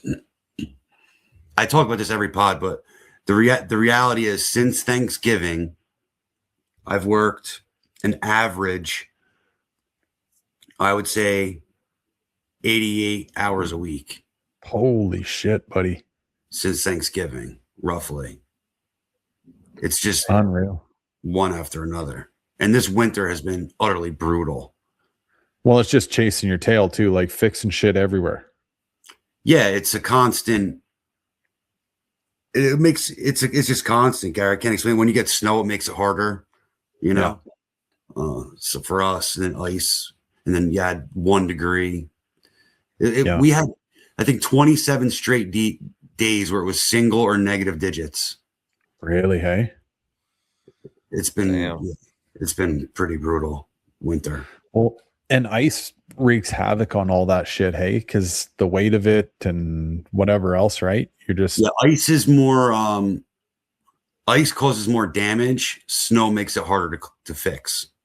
right. Okay. And no wonder you're so pessimistic about the weather. You've just been like immersed in this friggin'. It's like what is it? Solitary. Yeah, I literally sleep on a countertop at work. I send you guys pictures. Yeah.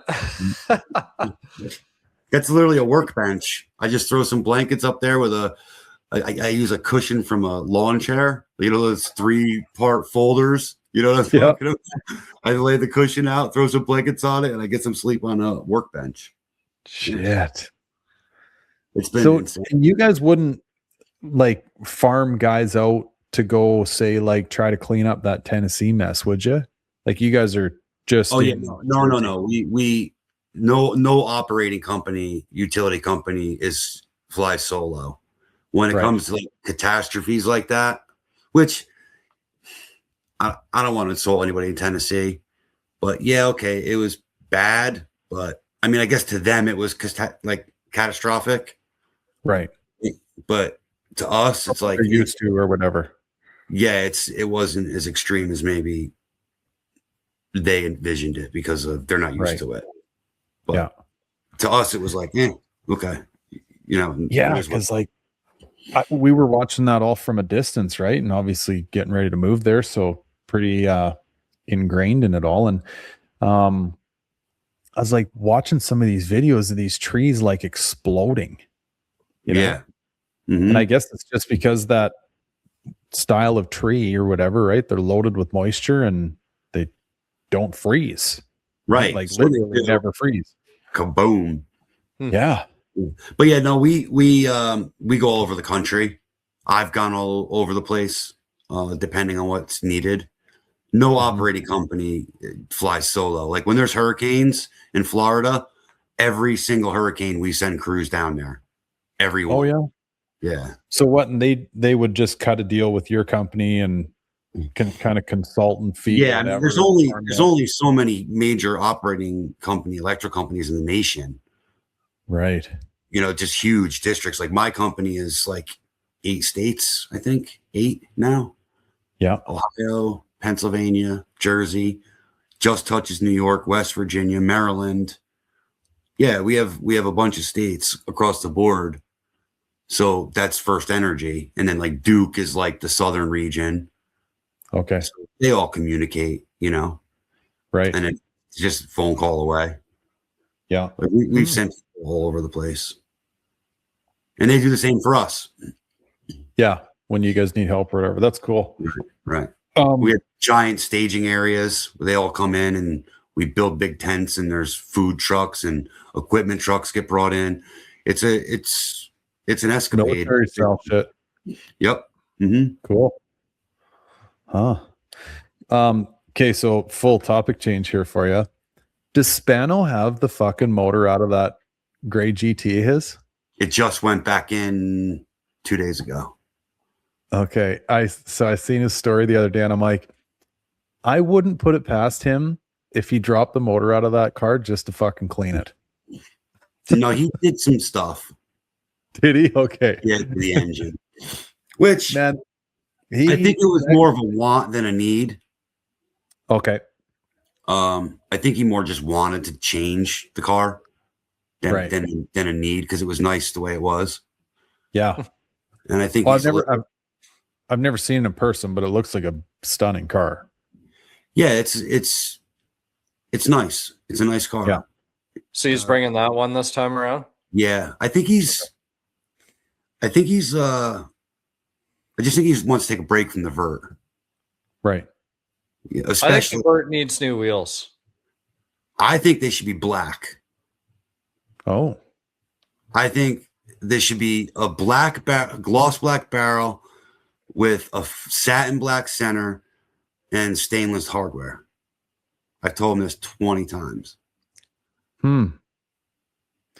See, because another car that comes to mind in this, and now it has grown on me, but initially I was like, and again, this is all just personal stuff, but Need for Speed. That vert with the SVO side exhaust and stuff. Yep, Texas car. I was like, man, I don't know if the new wheels are my favorite. And now they've grown on me since, but I think I was just so used to seeing it with the wheels that were on it before. Well, that's the reaction you had with my car. Well, everything too is like yours was you got to see them in person too, right? Yeah. There's that too. Yeah. Yeah. There's that too. Because you even said like with my OZs on my notch, because I was going to change them, but since you were so miffed, I'm like, okay, I'll leave them on for pits. Yeah. It is a different looking person. Yeah, I want to For sure. see. Yeah, I don't know. I don't know. I've always thought that car. I always thought that his vert, and my opinion of it, would just be in a different level car if it had a stock hood, no wing, and like black wheels. I just always thought that car would just be it's super nice now. We all know that, but yeah, I just would go up one more notch if it just had those 3 things. That's just my take. Or maybe we're not talking SVE style wheels here. We're talking like a proper powder coated proper wheel, Right. Yeah, because it does a black interior, black top. Yeah. I would think my first thought would be something maybe just break the chrome up a bit.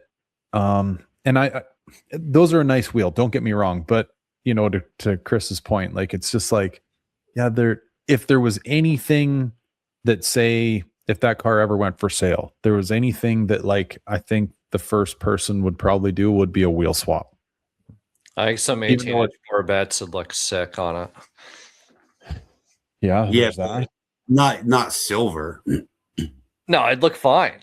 Silver Borbets, the polished lip, it'd look fine. You gotta get out of this. You gotta change it up a little bit here, bro.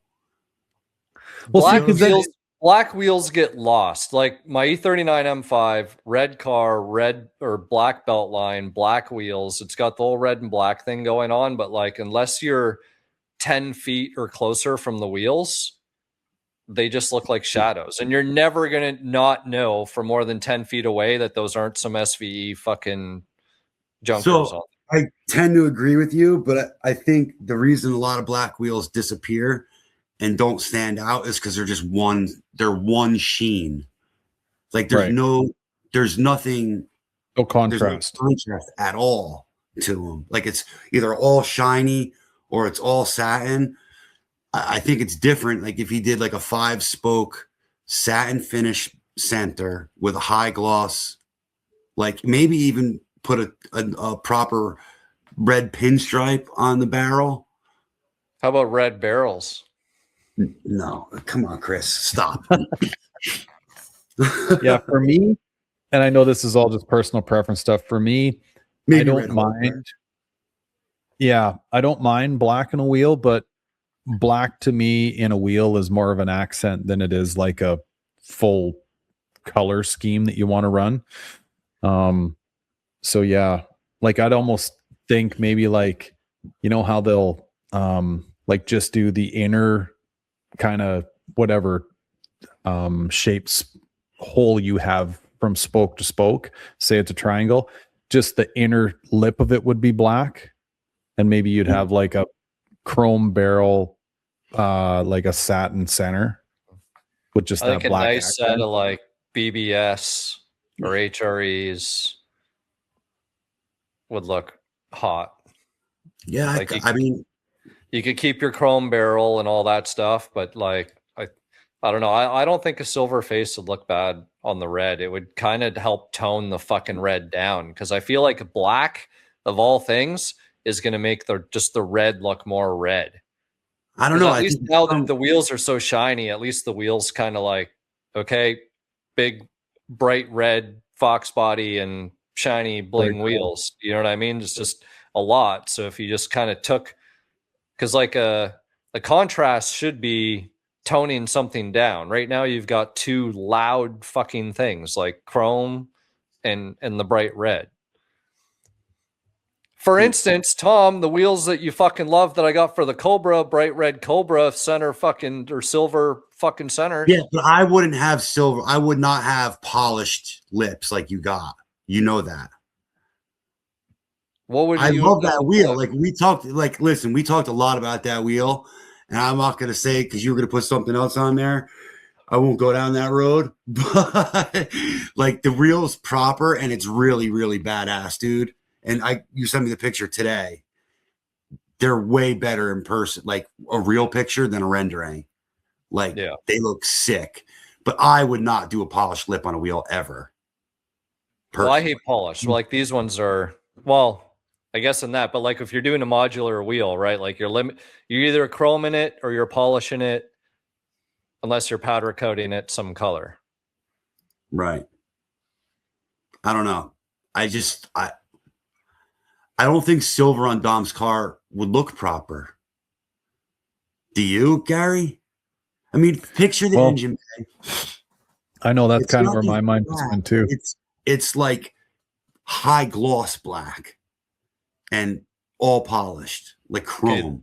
The engine bay is a good point, because now that you say that, because my point with the Godzilla is I'm doing all like cast.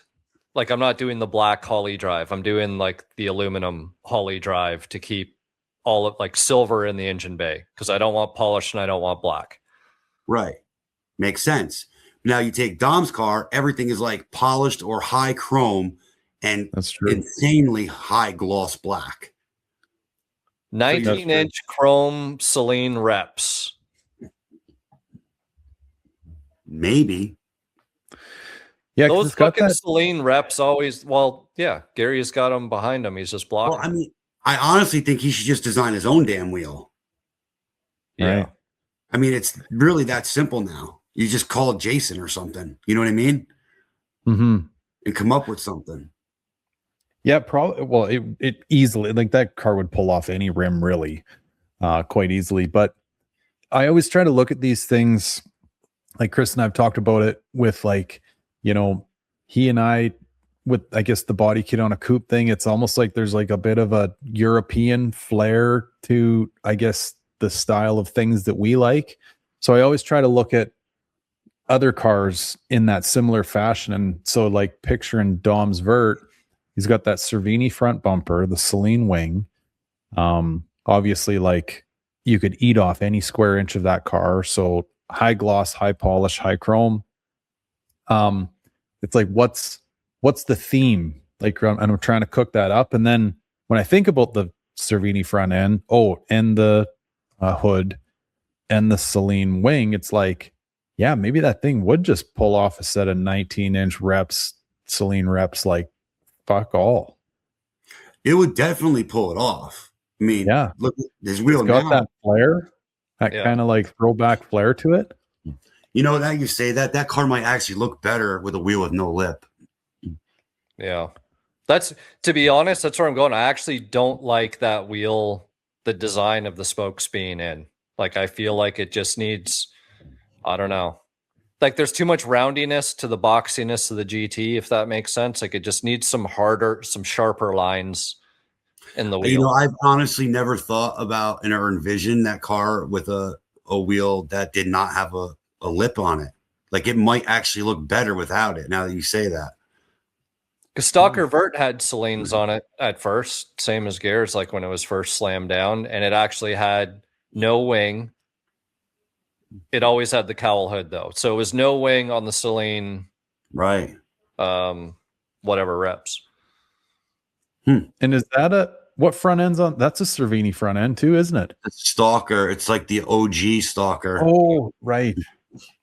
Like the original one. It's cut different on top. Yeah, that was like the same that I had on Foxidized. It was like half the, like, it goes up, but like the headlight bucket areas. Yeah, like, it's like got an oval shape, like a half moon cut to it. Yeah. Right. Yeah, that's actually a pretty decent, like, comparison, you know, other than the no wing. But other than that, just swap the red for the black. And yeah, because you've got that picture, Chris. Well, I'm pretty sure I first seen it in your Instagram a long time ago, but it had those Celine rep wheels on it, parked in front of that Prada store out in the middle of nowhere. Oh, in Marfa, Texas. Yeah. Yeah, that was when, with Mustangs across America.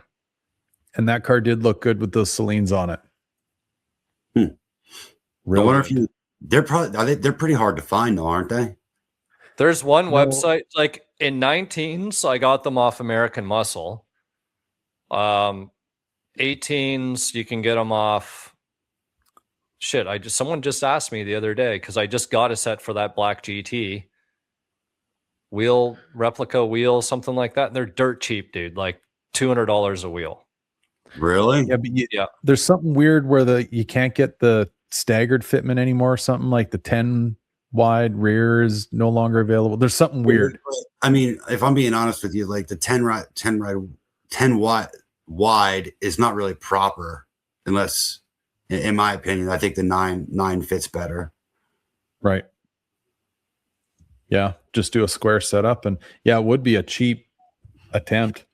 Well, shit. Actually, well, I guess he's not bringing it to pits. I was going to say, let's throw him on the jack stands and he can throw mine on for a run around the block. Now I'm curious to know what that would look like. I'll share this screen.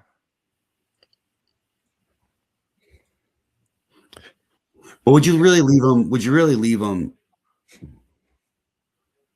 Yeah. Yeah, I like that. No dish on that, on a vert. Top up, which you don't never see on Dom's car unless it's being towed somewhere. Down guy. Yeah. I don't know about chrome though. You'd go black? That was actually, so on that car was the black chrome. Like black chrome I like. I don't know if I personally owned Dom's car, like if it was my car, it would be like a dark gunmetal gray wheel on red. Well, actually, you know what? The other wheel that would look good. That's a bad. I like the way gunmetal gray goes with red. No, that's true. But then, yeah, if you're talking like cohesiveness, they're like that car's black and I mean, again, my car, I wouldn't have anything chrome. Yeah, totally. So here you can envision Dom's car, because this is with a wing on.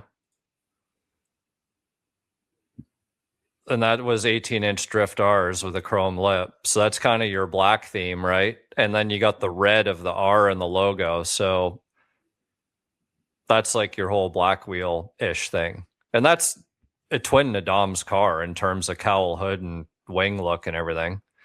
Mm-hmm. Just black. Yeah, but that wheel isn't it. Well, that's what I mean. That's why I took those wheels off, and I ended up going with a polished lip, though. What color lip were you saying, Tom, that he should do? I think he should do a high gloss black barrel lip with a satin center and a satin face, and then like polished hardware. It touches all bases of his car. I had a picture, but I don't know if I have it anymore. What has he got on there that's satin? Isn't everything chrome? His interior parts. Oh. It just pulls everything together. So you got the satiny sheen of some of his interior. Yeah. High gloss under the hood. So here's a picture that I don't think very many people ever would have seen. Of what? Huh. And that wheel is similar to what Dom's got. It really is kind of similar, Chris. But it's toned down because it's like that, whatever they call that, fucking magnesium spoke center. That wheel is sick. That was on the Silver Coupe for a while, right? Yeah. Yeah, that's when I had a few... Because if you look in the mirror in the reflection of this picture, you can see the Bourbettes on the other side. So I was doing I wanted to see what the Bourbettes look like on my coupe and the Modenas on the vert. Yeah, it looks good. Where are those wheels on now? On the chassis. Oh, really? Yeah. That's funny. I'm trying to find this picture. I don't think I have. Maybe I don't have it anymore. I sent it to Steve and... Is Dom coming to pits? Yeah. And he's going to bring the hard top. The gray car if it's done. Nice. If it's done. He told me it's done or will be done. The motor went in it. Like I said, 2 days ago, he sent me a picture of it sitting there. Today, he sent me a picture of his Scott Rod panels he had painted. So I think he's going to be okay. Nice. I think he's going to be okay. Yeah. He's changed. Well, he put a new front bumper cover on it. He put a new rear bumper cover on. So did he put a stalker bumper on it too? Yeah. Yep. And he got it. Loves that stalker. Got the hood to meet the bumper. Okay. I haven't seen it with the hood on it yet, but yeah, he's got I got a picture somewhere. So it's him and brother Tom are under the wire. Oh yeah. So he did all that. He got the new a new bumper he got a bunch of stuff done, powder coated and painted. So he's got work to do, but I think he's going to get it done. My guess would be he's going to get it done. Is he coming with the family?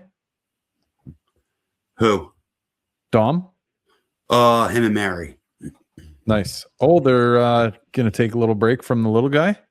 I think so. I think the baby's staying home this trip. Which we went to Foxtober stuff with him and he was super good. So, I mean, it wasn't. Yeah. He was getting pictures in everybody's car. He's quiet. like no screaming, no nothing. Like he was really good. So I thought for sure they were going to bring him, but no, they're not. I'm bringing one of Sam's friends. You know that, right? Oh, nice. Okay. Yeah, like her best friend, and you're gonna love it because she does exactly what you hate with her shirt. The tuck. So I'm gonna have to walk around with my shirt tucked to make fun of this shithead. She's so you guys know Sam. She's quiet, like she would never walk around like that, like my daughter. Yeah, and like super polite. Her friend is the exact opposite. Like a total wild child. You know what I mean? She's not gonna be like a nuisance to us, what I'm saying, but like as far as personalities, they're very, very much different. It's kind of funny that they're best friends. But she's totally gonna have her pants cuffed and all that. You're gonna love it. Cuffed. That's totally what it should be called. Fuck. We were at this thing last night. It was Kaylee, my oldest, wind up for a ringette team.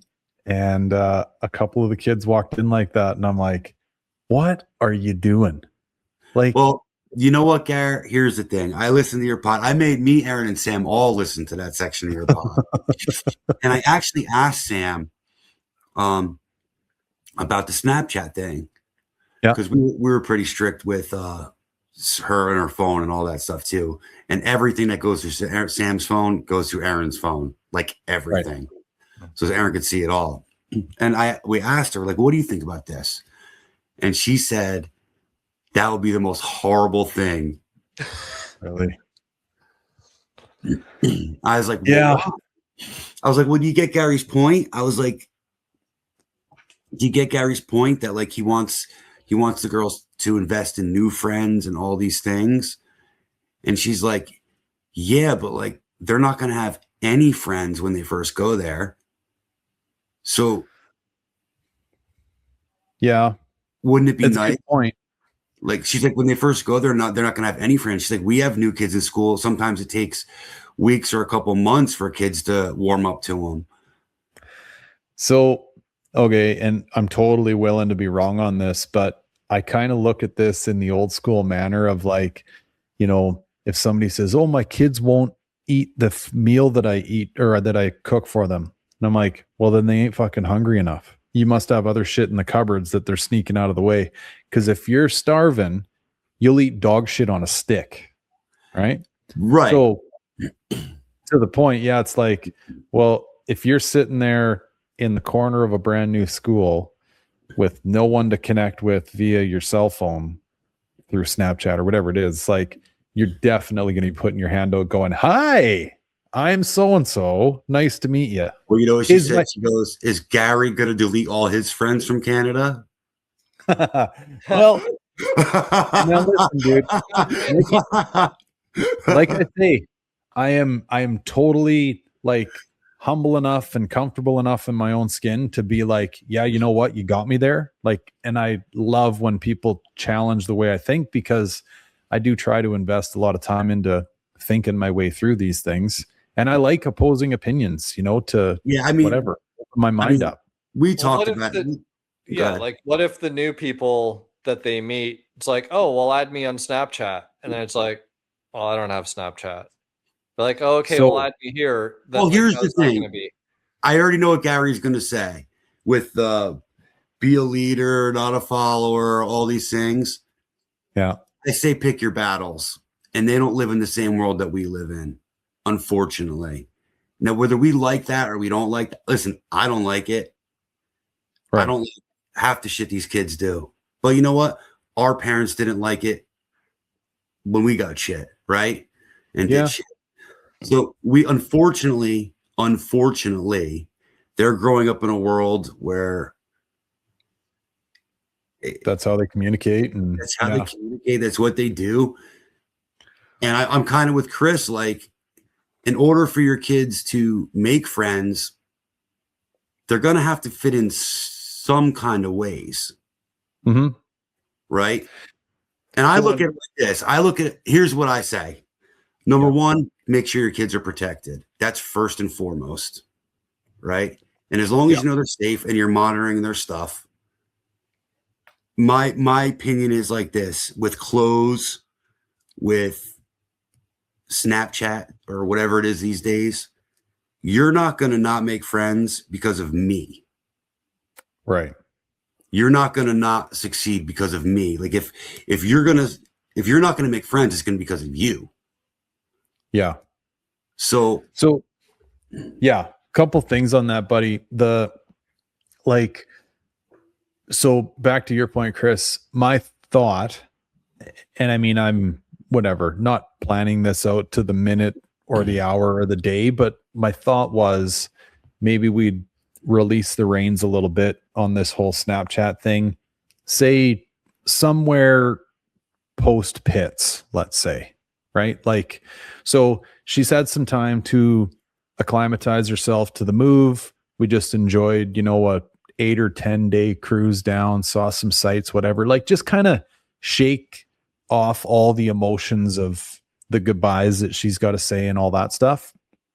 And then go through pits and, okay, here's where we're going to live for the next little bit till we find a house and all the stuff. And then it's like, hey, you know what, dude? Like, I think we've been through enough bullshit with all this Snapchat. Like, why don't you get it? Because at that point in time, and again, this is just theory on paper, okay?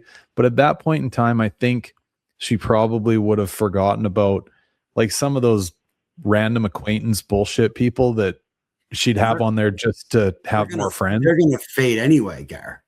That's Whether what I mean. You're on a Snapchat or not or Snapchat. Those people are going to fade away with time anyway. It's only her real friends that are going to continue messaging her, right? Yeah. It's no different than us. Like, those people aren't going to stick around. My question is this: is the light switch on or fully off the way to do it on something this? I mean, let's be honest. This is a big thing for a kid. It is. Yeah. Right. Whether they want to tell you that or not, there's definitely probably some nerves going into this for them. So is turning the light switch completely off? Boom, we're done with Canada. No Snapchat, not a lot of communication. Is that the way to do it? I don't know. To your point, buddy, like or is it like, yeah, okay, talk to your friends back home. We're not going back there. So yeah. No, you know what I mean? But does that make the transition easier? Yeah, like I'm not trying to. Yeah, I'm not trying to do this so there's like no connection back here at all. That's definitely not my point. The thing I'm trying to avoid is if you become more of a recluse in your new environment because you've got this, like, it's kind of like taking a golf cart around a golf course versus walking. Like, you've just got this thing in your hands that you can instantly communicate and get that same dopamine hit from meeting new people just by communicating with the old people that you've got back home. And I mean, she could do that no matter what. She could text them. She could do whatever. The phone does all that shit. But it's just like Snapchat makes all of that really easy. And I would hate to see her be that new kid in school sitting in the corner messaging all her friends back in Canada because it's so easy to do through Snapchat when she should be going, hey, nice to meet you, so on and so forth. Yeah, but don't kids just Snapchat right now, even if they're in the same room? So she could just my daughter, her new friends, and then her old friends are going to see, what her new life is like. My daughter messages me from her bedroom, bro. Yeah, bro. You know what I mean? Like, literally, like, do we have ice cream? Like, walk your lazy 14-year-old ass down here and look for your damn self. But yeah, you get what I mean? And I think, I don't know. Well, and I'm not saying we're not going to do this whole Snapchat thing. Like I said, we're going to have to release the reins. You do what's right for your family. I mean, I just heard the thing and we talked about it because I was curious to see what Sam thought. And you know what? Just just have their cell phones, give them their cell phones with 10% battery every day. Well, dude, so we don't have like kill the charging port or whatever it is, or put some sort of like, you only get X amount of time per day, so use it wisely. Well, the thing with it is they're not on some like unlimited plan. And I know this is probably going to sound crazy to some Americans out there because that's just what you get in a basic plan. It's not what you get in Canada. You pay for data up here.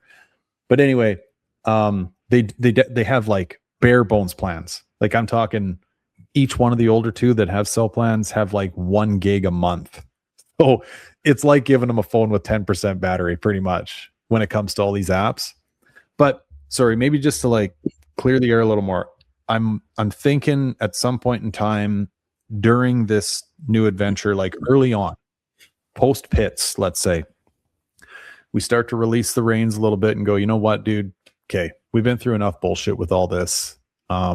Like I say, I'm hoping that the trip down and then the excitement of pits and everything else, and then the excitement of going to the new school, a lot of the people that she probably would have wanted to have friends on Snapchat, just it's like, yeah, you know what? I didn't really even know them very well then anyway.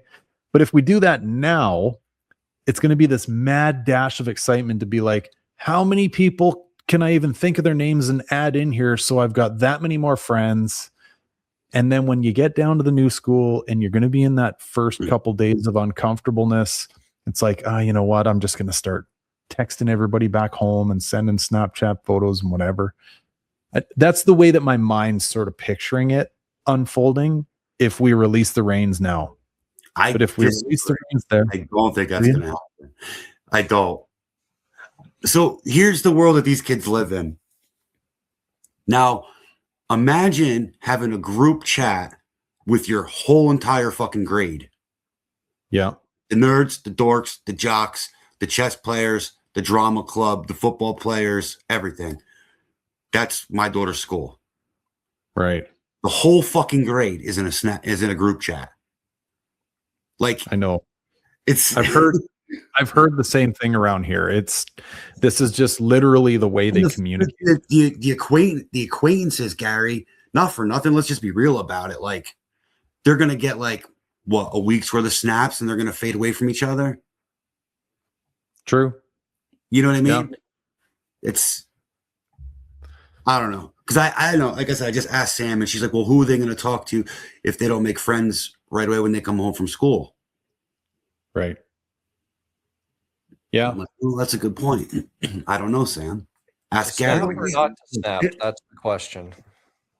Well, let's ask the guy with no kids what he would do. What would you do, Chris?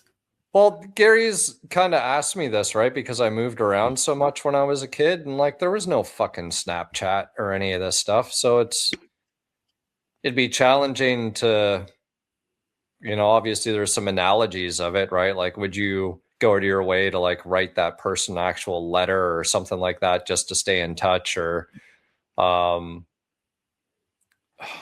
guess in this case, it'd be like, would you write them an email? If you had did you stay in touch with friends and the acquaintances just faded away, no matter what the way of communication is? Yeah, no, 100%. What's that, Chris? You pause there because this is like the most beautiful transition that I could ever be blessed with to share with you what I need to share with you. So, just for kind of proof of concept, and I'm not trying to like toot my own horn. I just not wrong or right. No, but like the way that I've not just me and the wife, but like the way we've done it so far. Here is an example of, I guess, who the kid is. Okay, so just to set the stage, she's the captain of her ringette team. We go to this function last night, and or we're getting ready to go to it. She texts me yesterday, old school text, right? And anyway, says, hey, Dad, I've been working on a little speech for tonight. Fuck, I hope I don't break down reading this to you boys, but I'm going to try my best. I've been working on a little speech for tonight to say to everyone and just wanted to kind of get you to have a read through it and let me know if there's anything I should fix. Okay. I would like to start off by saying thank you to all the parents, managers, and coaches who have supported us so much throughout the entire season and the years before. You truly are lifesavers, and we couldn't have done this without you. Now for the bittersweet part. When I first moved to Kelowna, ringette was my first sport. It became my home and my family. You have all been there through everything with me. You are so much more than people I met through a sport. You are my family. And as most of you know by now, I'm moving to a different country, and saying goodbye is one of the hardest things that I'll do. This team has given me a once in a lifetime friendships, memories, and lessons that I will cherish and carry with me forever. From early morning practices to tournaments and team laughs, every single moment has meant more to me than you will know. I'm beyond grateful I got to spend the last year with all of you people. No matter where I go or what I do, a part of my heart will always be here with this team and with you people. Thank you for always welcoming me, supporting me, pushing me to be better, and loving me as one of your own. I will miss you more than words can say, but I will always be cheering you on, whether through sports or life in general. Once a team, always a family. Love you all. Fuck, that was one of the hardest things I've ever had to read in my life, but I'm here. So one more little thing I'll add to that, boys. Sorry to cut into the conversation like that. I just thought Chris bringing up the whole, I'd write him an email, or like, I was like, right, old school. Like, this is kind of old school, which I like to operate out of. And the old school is, boys, it's like pressure makes diamonds. And again, I'm not trying to justify anything. I'm really enjoying this conversation, and I want to take on your guys' thoughts and theories of it all. But yeah, being the asshole, air quote asshole that I have been, I can't help but think has helped that become what it is, So you know that I parent similar to you. Yeah. Like I very much do. Like you guys can attest to this, and I'll pat myself on the back, and Aaron gets credit too. I mean, I've been staying with you guys at these car shows for now 4 or 5 years. Yep. So you guys have watched Sam grow up. When she was a little girl, has she ever been an issue other than polite? No. True. I have no issue. So I parent the same as you. Where you and I differ is I would love to just everything be old school. Mm-hmm. Unfortunately, that's gone. Yeah. So, like, for instance, clothes. Would I want my daughter to walk out the side looking like a prostitute? Absolutely not. She's not going to walk outside looking like a prostitute. But I'm also not going to ride her about trends I may not like, because you pick your battles, right? Would I rather have her dye her hair blue, well, just hypothetically, or do drugs? Right. That's true. Right. So what I've learned growing up from my personal experience is when you're too overbearing and you're too strict and there's no freedom whatsoever, what happens is eventually you get to an age where you don't need mom and dad, and then that's where things go south. Right. College days, where they move out and they run and you don't ever fucking see them again, or the kid gets into bad shit because they didn't get to experience the things as they became of age to do these things, by strict parents, whatever it may be. So I try to find the balance between things I may not like, but are acceptable. Yeah. Versus things that are absolutely no, like we're doing this old school, so yeah. Yeah. That's a tricky one, right? My take on it. And that's each parent's individual, choice, I suppose. But like that letter to me tells me she's way mature enough to have Snapchat. If she could write that letter, she can manage Snapchat. Yeah. Like, you've done your job. Right.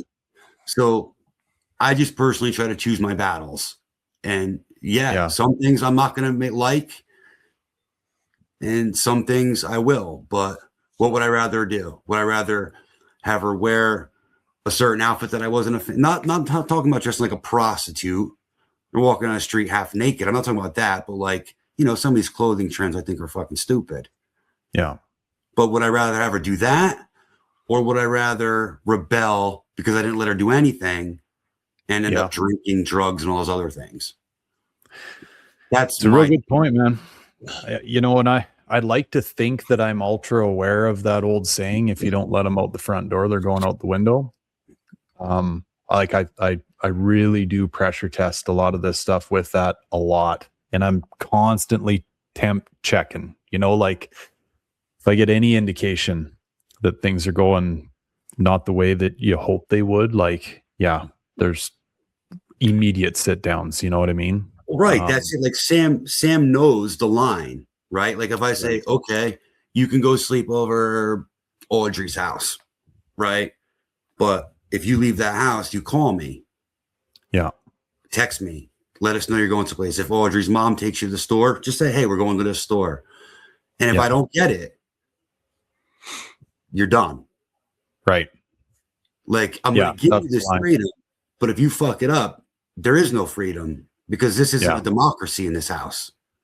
It's my way or fucking no way. I'm allowing you to do this. Either show you're responsible or that's it. But you got to balance that shit. And I kind of got that from my dad because I was like all in the punk rock and Mohawks and all this shit when I was younger. And my grandmother fucking hated it. Like I'd show up with a fucking 6-inch Liberty spiked Mohawk, you know, fucking chains and cut off shit and big Doc Martin boots and all this shit. And my grandmother hated it. And my dad's answer was like, I choose my battles. Would you rather have him do this or heroin? And he's not wrong because I've never touched a drug in my life. Right. And with that said, the only thing different about you now is the hair. That's because I'm losing it. But that's my take on it, Gary.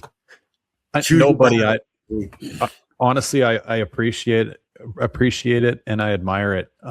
Like I'm a connoisseur of information. I download a lot of information any chance I get, you know, and I obviously admire close buddies' opinions on things and thoughts and theories. And I mean, that's how you grow. You know what I mean? Like you got to hear how other people are meandering their way through things. You know, back to your comment there on like the stressing out. We're talking about families. I'm a smoker again. Back to your comment on the attire thing. And I know this is a very old school way of looking at things because I can remember having, I mean, something as simple as like wearing your hat backwards when we were kids, right? It was like, hey, dickhead, smarten up, turn your hat around, right? Like it was that simple at times. Or, hey, dickhead, bend the brim of your hat. Remember? Yeah. I mean, so I do remember that all too clearly. And I also don't remember understanding it at the time. Now, how I've tried to combat that is I'm a fairly vocal person. I like explaining myself, and I do my best to try to help the kids understand where I'm coming from. And actually, I don't know if I mentioned this to Chris on a pod recently or not, but I had a moment where I was talking to my oldest, and it might have even been on this Snapchat topic. And I said to her, I'm like, you know, dude, I'm just going to be completely honest with you right now. I don't know what the fuck I'm doing. Like, you're my first child ever. Right. And I fuck up a lot. And the worst part about it is you're my first. So you're going to get it way worse than the other two are. So like, I'm completely willing to lay on the sword here and tell you I'm trying really hard, but I know I'm going to screw up, but I'm trying my best. And, you know, if you can give me just a little bit of grace and help me help you kind of thing, then maybe we can, whatever, create some sort of magic together. But, because I think those conversations are key with them, right? Versus just like, this is the way it is, end of story kind of stuff. Oh, it's totally. Explain to them where you're coming from. But sorry, dude, I drifted off from my initial thought on the whole attire thing. Yeah. Like, I remember my parents saying to me, like, every time you leave this house, or if there's people in our house, you are a reflection of me. And this is just like fucking stick welded into my mind. And when you start bullshitting about like running around, like looking like a prostitute, I'm just like, like, all of these people that listened to your speech last night know you as that person. And then you mean to tell me they're going to see you downtown with your fucking shirt tucked into your bra? Not a fucking chance. Don't wreck what you've worked so hard to build by tucking your fucking shirt in like Wayne Gretzky. Like, no, we're not doing that. Well, I get it, but it's Right? not hard.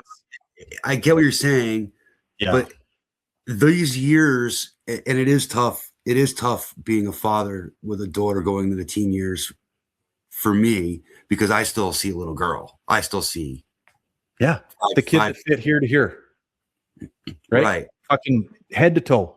So in your elbow to your wrist. Right. I still see that, but I really try hard to realize that like these years were so important to us to becoming who we are.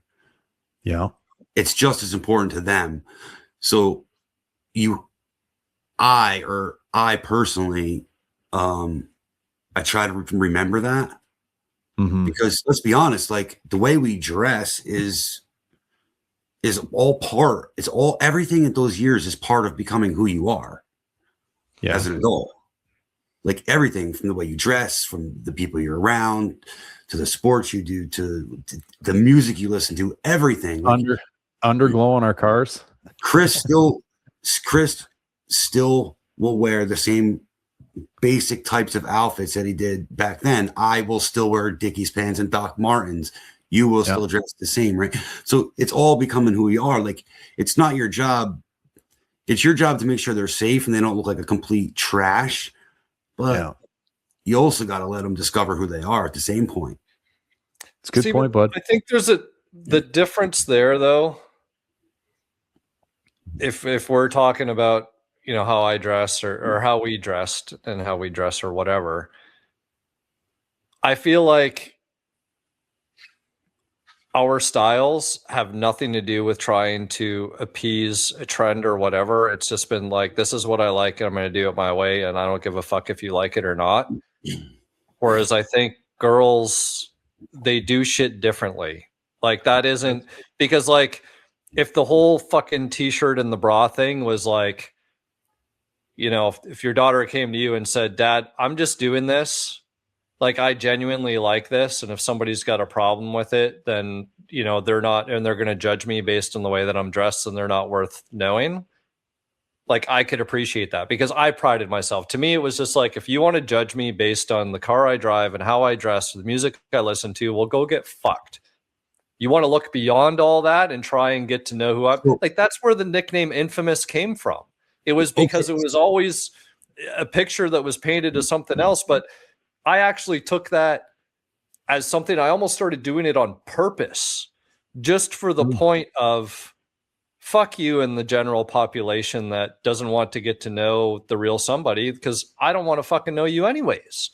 So that argument, if one of your girls came up to you and could say all of that spiel, I'd be down for it. But if it's like, oh, well, so-and-so's doing it and this person's doing it and they're going to go jump off a bridge tomorrow, so I'm going to jump off the bridge tomorrow.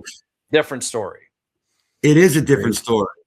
But with that said, we'll go back to what Gary said. Like, you write this nice letter and then people are going to see you like this. But that should be fine.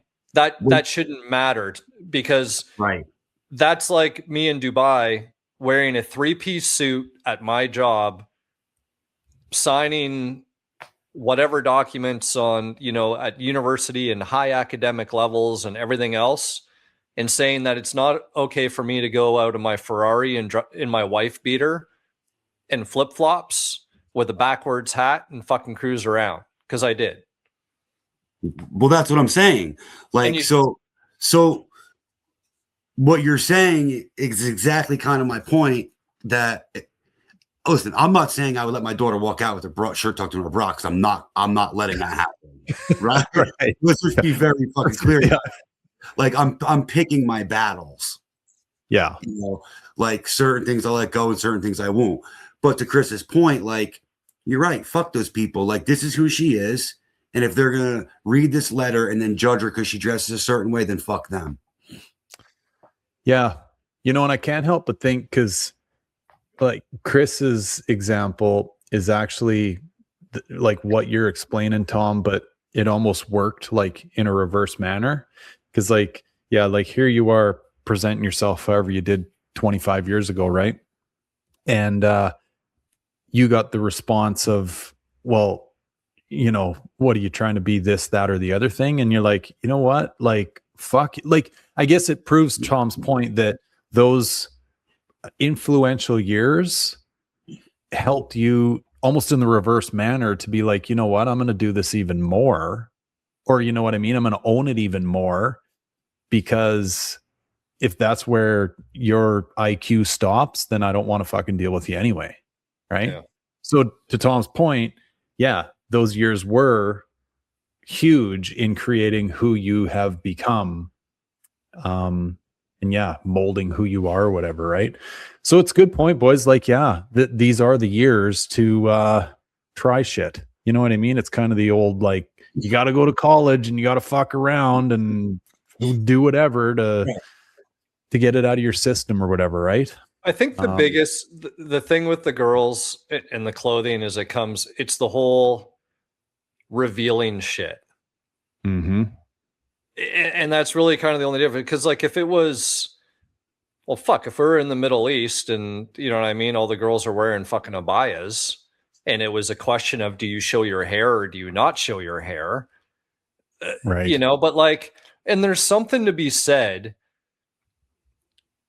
in all those years. And it's like, you would see some of the local women, and I guess the best analogy was sort of like in high school, we had a dress code, and the dress code was like, it wasn't like blazers and shit, but it was like, here's the range of t-shirts and golf shirts, and you had to wear the slacks or whatever. But you could always sort of tell by the glasses someone wore, the shoes that they wore, or whatever it is, sort of like where their demographic was. Right. But like similarly in the Middle East, you'd see like some of these women, and you'd see like depending on how much, like if they were fully covered, but you could tell the hair, the eye makeup, the handbag, the shoes, yeah, the accessories, whatever fucking car.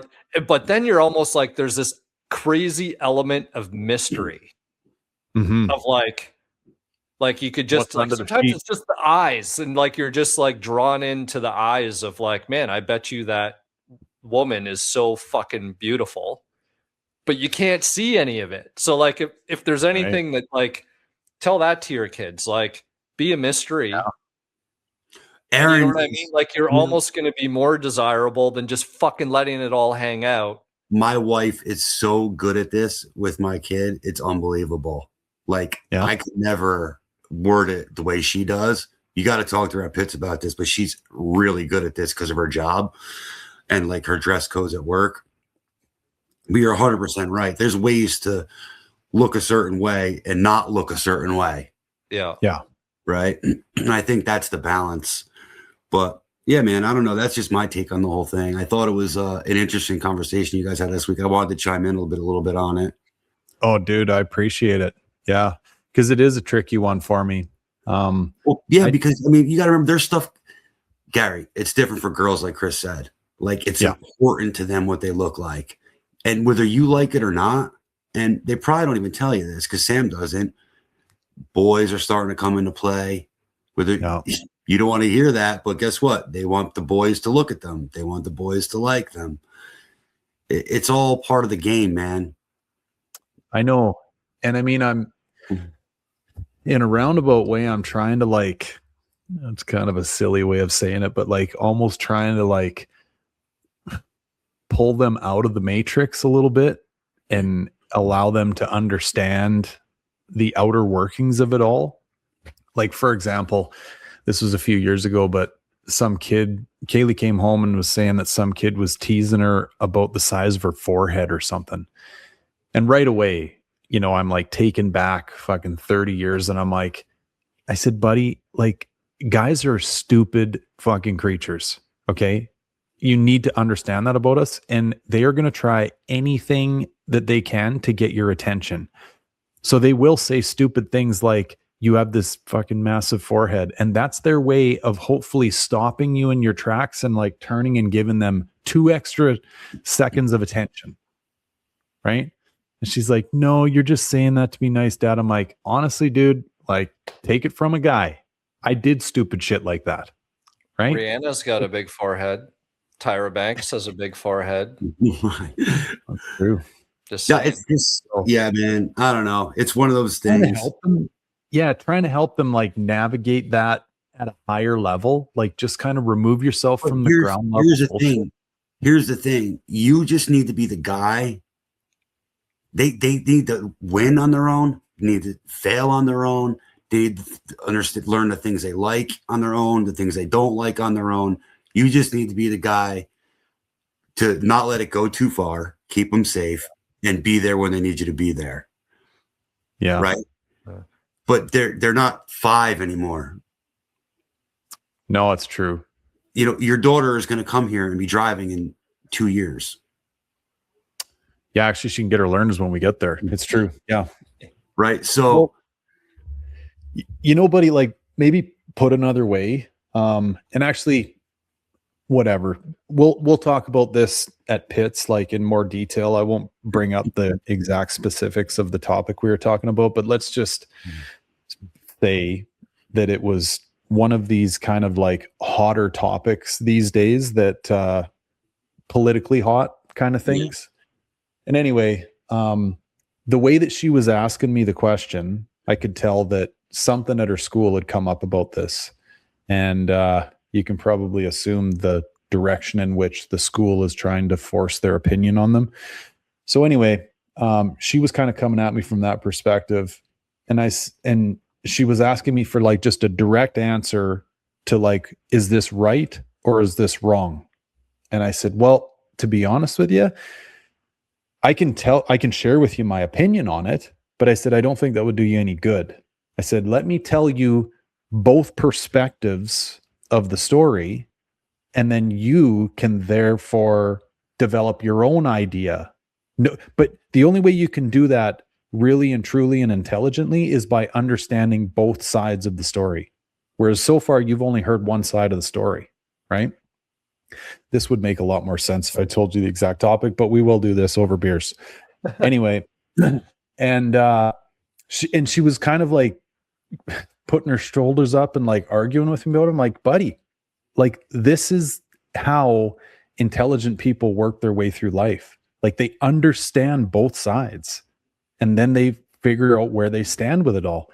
Yeah. But I'm like, no, there's no buts. Like, the unintelligent just fucking lemming their way through life, listening to whatever fucking news feed they get on the regular because it's welded into their TV controller, and they believe whatever they fucking hear. I said, that's not who I want you to be. I want you to be a questioner, a thinker, and a leader. You have to fucking think for yourself.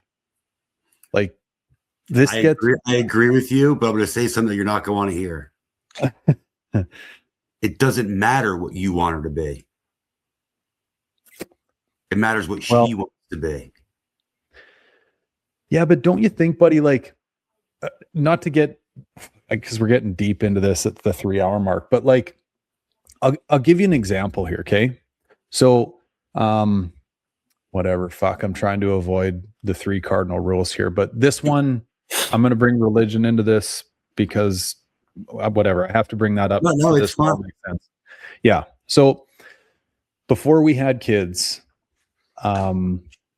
I said to my wife, I'm like, hey, do you think, we were getting ready to or whatever, right? We're in the early stages. And I said, do you think your mom and dad are going to have any issue with us not, I don't even think they call it baptizing, but anyway, that style of thing for Catholicism, which my wife was raised as, right? And she's like, well, I don't know. I don't think so. I think mom and dad would be fine with whatever we choose. And she's like, but this is maybe a good topic. We should talk about it. I said, well, here's my thing on it. I said, the way that I want to raise our kids, there's a few foundational things that I want them to have. One, first and foremost, is manners, respect, kind, caring, like all the basic stuff. Those are non-negotiables for me. So, of course, like, agreed, 100% agree. Yeah, kind of building off what you were saying about like letting them be their own people. I'm like, these need to be ingrained, I think, in everybody, every kid or whatever. But when it comes to these other things, I said, I want them to be informed and make their own decisions at a time when they're old enough to do so. And I don't want to dictate that time either, but I just want them to make those decisions for themselves. And my wife's like, well, I don't know, like we could always just like baptize them Catholic and then they could like change their mind down the road. I'm like, really? I said, so just for shits and giggles, let's go see your mom and dad this weekend. And you bring up at dinner that you're thinking about being a Jehovah's Witness, let's say. She's like, I will never say that to my mom and dad. I'm like, exactly, because your mom and dad made the choice for you to be baptized Catholic. And now you, I hate to say it this way, but you kind of have this like guilt hanging over you that you don't want to let your parents down because they made that choice for you for something they wanted for you. And you don't want to have that conversation with them. I said, I don't want that for my kids. I want to have the conversation with them at the time. And I hope that we have the relationship that we can where they're like, Dad, I think I want to, whatever, get christened or baptized or whatever it is. Yeah, let's talk about it, dude. You know, like good for you, like all the power to you, whatever. But I don't want them to have that guilt hanging over their head, you know? And so I've tried to take that and apply it to everything that we've like being a parent. It's like, I just want to give you all of the information and I want you to establish yourself into this person that thinks and questions and leads and finds your own answers to things when you're ready to. I don't want you, you know, I don't want to download a 44-year-old's perspective. I'll give you my perspective, but I don't want you just running around becoming a clone of me either. So I get what you're saying. I think I know where Tom's going is so let me, because I don't have the kids, so I'm just I want to try and guess the leader part in your equation. I think is where Tom is saying it doesn't matter what you think because there's lots of people that choose not to lead and they choose to follow and they whatever. So I think the beginning, like of you saying well-mannered and all that stuff and asking questions, like you give them all the tools, the foundation, and all of the resources and say, like, you're not catching the fish for them. You're going to teach them how to fish. How they go about fishing and what type of fish they're going to catch and whatever else you cannot control whatsoever. Nope. You did the basics, and you know what? Like, one of them might decide, I don't know, like they're going to be opposite of a leader. They're going to be a follower. They just want to do something. It might be a job that you would never imagine, or maybe it's a job that's not something that, I don't know, that you, I don't want to say don't respect, but you know what I mean? But like, you got to be okay with that as long as they're happy. And I think that that's just the thing. Like if you're good with, I did everything that I could in the best of my power to do whatever, and now you're making your own decisions, and if that's what makes you happy, then that's what makes you happy. Like, one of them might just want to be a kept woman and be all about just finding a dude that's going to take care of them. They're going to do nothing and whatever. And that might be it. So would you be okay with that? No. And I guess maybe, yeah, to have this conversation appropriately, you almost have to have some understanding or ground rules of like what you mean by these terms, like leadership. So in my definition of a leader is a questioner and a curious mind, more than willing to lay on the sword and admit that, hey, you know what? Yeah, maybe just like I tried to do earlier, you know, like maybe I am looking at this from the wrong angle, and I'm more than willing to hear someone else's thoughts and theories, and maybe that helps me morph a new one, right?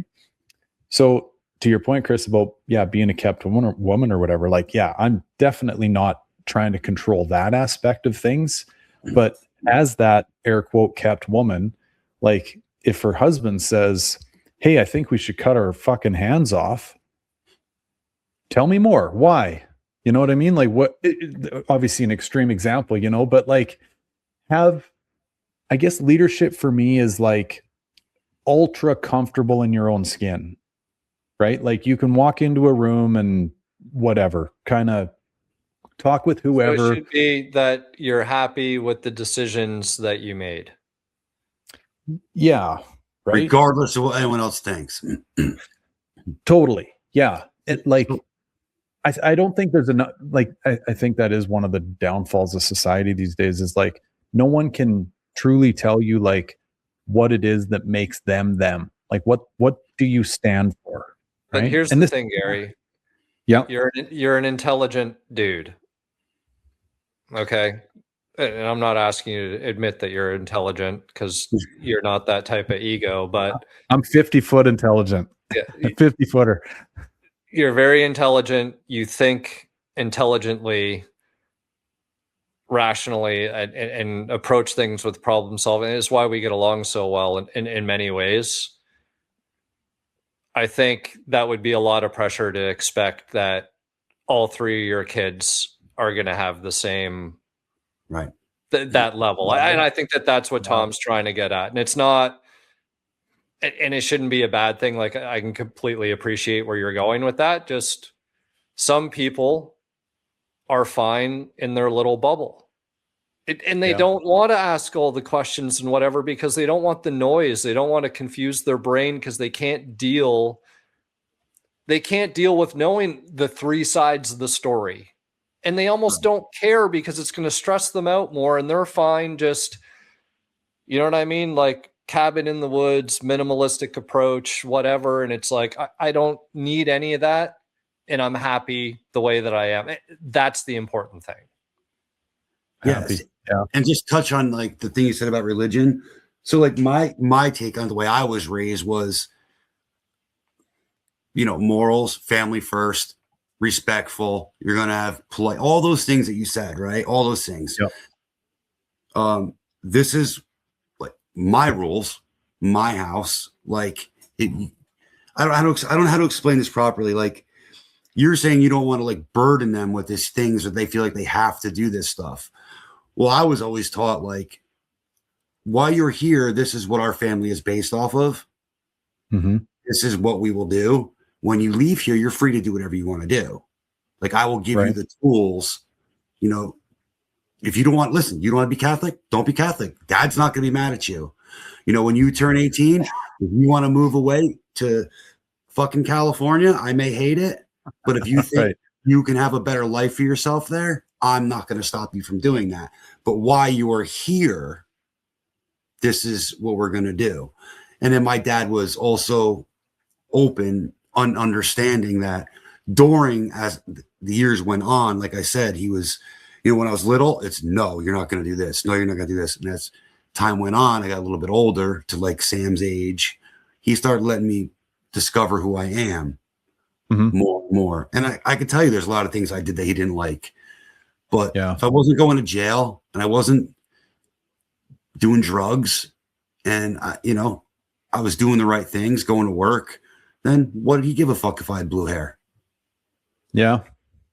Right. Well, it's funny, man, because again, this is where these conversations get gray, but it's also where they get like super fun because you're really like, you're digging the hole deeper and deeper and deeper. Like there's so many layers to this. And it's kind of funny that, I throw the religion thing in the ring here because like, I know what a lot of people gravitate towards religion for is for the kind of foundational things that I brought up, like you just mentioned, right? The morals, the values, the 10 commandments, if you will, you know what I mean? Like I guess I'm kind of in a roundabout way saying that I'm going to force feed that down your throat without putting a definition on it or a denomination on it or a whatever. Because in my opinion, like that's just day one stuff. You know what I mean? Like, and it's one of the things too, that I think most people that have their eyes open and look around when you're out in public, it's like society's lost a lot of that. Definitely a lot of respect and a lot of consideration for others and things like that. So, but these other things, like actually, shit, not to throw another one in here, boys, but like politics too. Obviously, I've got my thoughts. That's the most uncontrollable one of them all. Well, but here's the thing, buddy. So, Kaylee, again, my oldest, this was like quite a few years ago. She was like in the early grades, like maybe grade 4 or grade 5. She came home and just at dinner, which we always try to do. That's kind of one of our foundational things, right? Sit down as a family. She starts yipping about Trump's first term in office, and seems as though she's got some fairly strong opinions on the guy, right? And listen, this is nothing for or against. The part about this that really pissed me off is that some other motherfucker was downloading their thoughts and opinions on a certain topic, a political one at that, into my child's head. And just like that's going to happen everywhere. But here's the thing, buddy. I think that you can help them try to establish a little bit of a force field, if you will, around themselves by helping them grow into somebody that is very comfortable in their own skin, is a questioner, is a thinker, looks at, like Chris said, a story from 3 sides and develops their own way of thinking, right? Not like I think this way because this fuckhead in grade 3 decided to download all this information into my head. That's what I think society is like failing from these days, is way too many people are just listening to the narratives and not thinking for themselves. But don't these narratives start these conversations for these kids? Because where are they going to hear them from? Hold on. Yep. Hold on. You can't say you want your kids to be a free thinker, look at both sides of things and make a choice for their own, but then get upset when they're hearing another side that you don't like and saying it to you. Well, I mean, yes and no. Like, I get where you're going with that, pal, but right. I mean, at that point, at that point, like my kid had, well, put it this way. I asked my kid, so I sat back just to paint more of the picture. I sat back and I'm like, really? I'm like, hey, I said, just out of curiosity, what's that guy's first name again? Just playing dumb, right? She's like, I don't even know. I'm like, okay, now I know where this is going, right?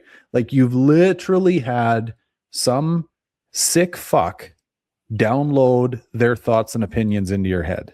If you don't even know the individual's first name, then you failed at the things I'm trying to teach you, which is like seek information, develop your intelligence and ask questions, you know? And then still just playing dumb in my passive aggressive way. I'm like, hey, who's the current Canadian Prime Minister again? And she's like, I don't know. I'm like, fuck me. That's long story short. I went to the school personally and sat down with this fucko. And I'm like, listen, you sick prick. I'm like, all that fucking kid needs to know at this age is how many seats are in the fucking Senate, how that system works and how this system works, like basic shit. Which kid is this? My oldest. But at the time she was, I don't know, 9, 10. Yeah, 9 or 10 years old, that does need to be going on. But at her age now, I mean, yeah, the questions could easily come. It's true. But and again, dude, a different opinion in yours could come. Very true. But I will feel as though I've done my job as long as I get a sense that they have considered all the angles, you know, like, again, I want thinkers. I don't want fucking just robotic doers. You know, I think we all want that. Yeah. For ourselves, for our family members, for our kids. I think we all want that. This is the thing, man. And I take this, like, I do this with myself. Like, I pressure test even my own convictions all the fucking time. I'm like, okay, I got to see this from the other side. Like, pressure test all the time. Would you be okay if, let's say this all happened now and it was, I don't want to hear talk anything politics. Like if that's what your daughter said, like just completely anti, I'm not even considering the conversation from any side. So in that scenario, I think what I would do is I'm Green Party, I'm neutral, I don't want anything in between. Stresses me out. Okay, maybe before I get into that, like what I would say to that is all I want is open dialogue. And I think that's what the world is screaming for these days, right? Like, but anyway, it's like you tell me what you think, I'll tell you what I think, and let's discuss that, right? Let's not fucking throw rocks at each other because I think you're like this, and there's way too many assumptions going on. So what I would like to do in that scenario is, yeah, just have a very open and honest dialogue of explain to me where you're coming from. I'll do the same. And then let's consider the middle ground as well and just talk about it. So she says, Dad, life's too short then to worry about politics. You know, I don't want to bother talking about it. So in that scenario, I'd say, well, listen, buddy, in order to, you know, proceed through life without blinders on, like I can admire where you're coming from because, yeah, the further down that road you go, the messier it gets. So I can admire where you're coming from, but you have to know enough of the workings of the world to be dangerous. You know what I mean? Like you got to understand what that side means and what this side means, and maybe at a high level why they disagree on some of these things. Because yeah, if you don't, you're going to go to a dinner party somewhere and they're going to say, hey, Kaylee, what do you think? I don't really pay attention to that. I just smoke dope and fucking rub patchouli oil on my shoulders out in the bush. You know what I mean? Like that much really makes you happy, bro. That's the case. She probably wouldn't be at that dinner party. Just saying. True.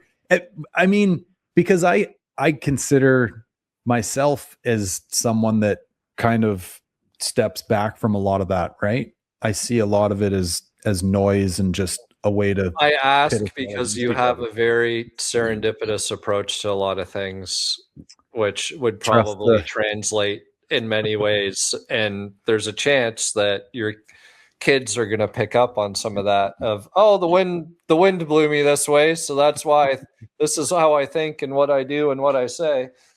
Right. No, for me, it'd be more just about the dialogue aspect, right? I just want to talk to them about it and maybe it's just nothing more than understanding where they're coming from, you know? Yeah. I'm big on conversations as I know you are. And like, that's why we do what we're doing on this podcast, right? Yeah. But interesting topic, man. But that's my take on the whole Snapchat, clothing, all that. Right. Shit. I like it, dude. All you can do is build the foundation. They're going to be who they're going to be. Yeah. Mm-hmm. No, I like it, buddy. I appreciate you sharing it with me. Forcing your kids to wear a fucking uniform every day. When they go to college, they're probably going to dress like a prostitute. Yeah, because you guys do the private thing, don't you? Yeah. Right.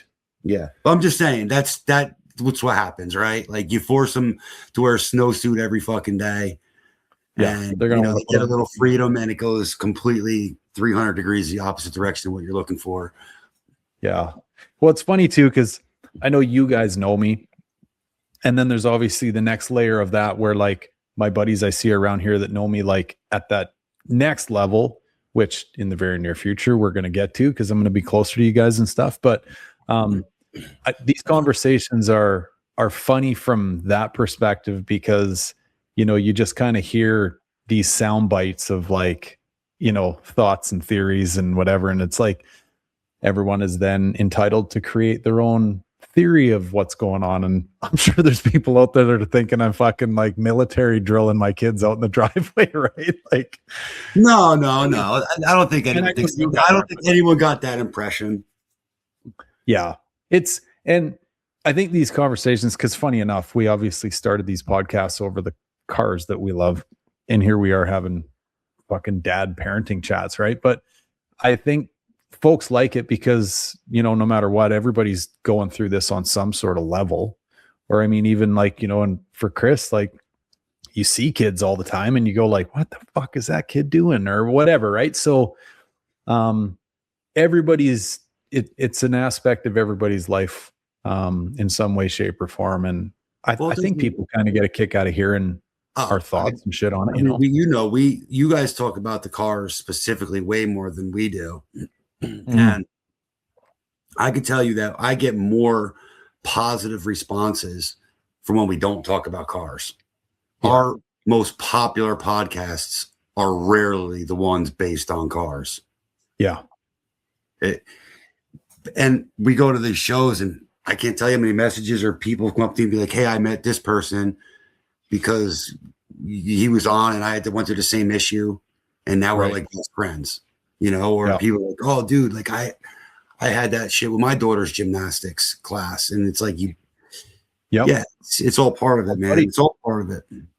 And I can't help but think like back to the point I made here just a few minutes ago, like it's the dialogue aspect of it all, right? Like here we are putting ourselves out there for a handful of hours every week, just opening up the dialogue and hearing other people's thoughts and theories and whatever. I'm like, I can't help but think like on a societal level, like we're missing a lot of that. Right. And maybe it's by design, maybe it's not, I don't know, but like we turned into this civilization that's just headline driven. Oh yeah. You know? We've turned to a civilization where if you have an opinion on something, means you automatically hate the person. Totally. Who has a different opinion. And you're in this camp and you're fucking of that stripe and all the shit. It's like, right. Like I could say I don't like red cars and suddenly I'm the biggest piece of shit on earth, even though I'll wax Dominic's car and help him work on it and trailer it and whatever, you know what I mean? Good friend of mine owns red car. Like that's just where we live. Right. But it is what it is, man. At the end of the day, I mean, I think we're doing good things. At least we try to. Yeah. And who's criticizing? The people who don't do shit. Yeah. Yeah. You know? No, it's true. People don't do shit. I think that's probably a good place to wrap her, boys. Yeah. It is. Good riddance. So we'll wrap it up. You know what? Before we go, it'll be a really cool social experiment, Gary, because we're going to have 4 teenage girls. You're 2. Well, you're the youngest one's not a teenager yet. And then Sam and her best friend, all different personalities. So we'll get a good gauge on how that turns out. Social experiment. We should set up some GoPros. We can do like an MTV thing. But true. All right. Wrap it up, buddy. Yeah. All right. Well, thanks for listening, guys. Appreciate you. And actually, boys, you know what? Chris, you might have to end this for me because I've lost Bluetooth connectivity to my mouse. No worries. Yeah. Thanks, folks.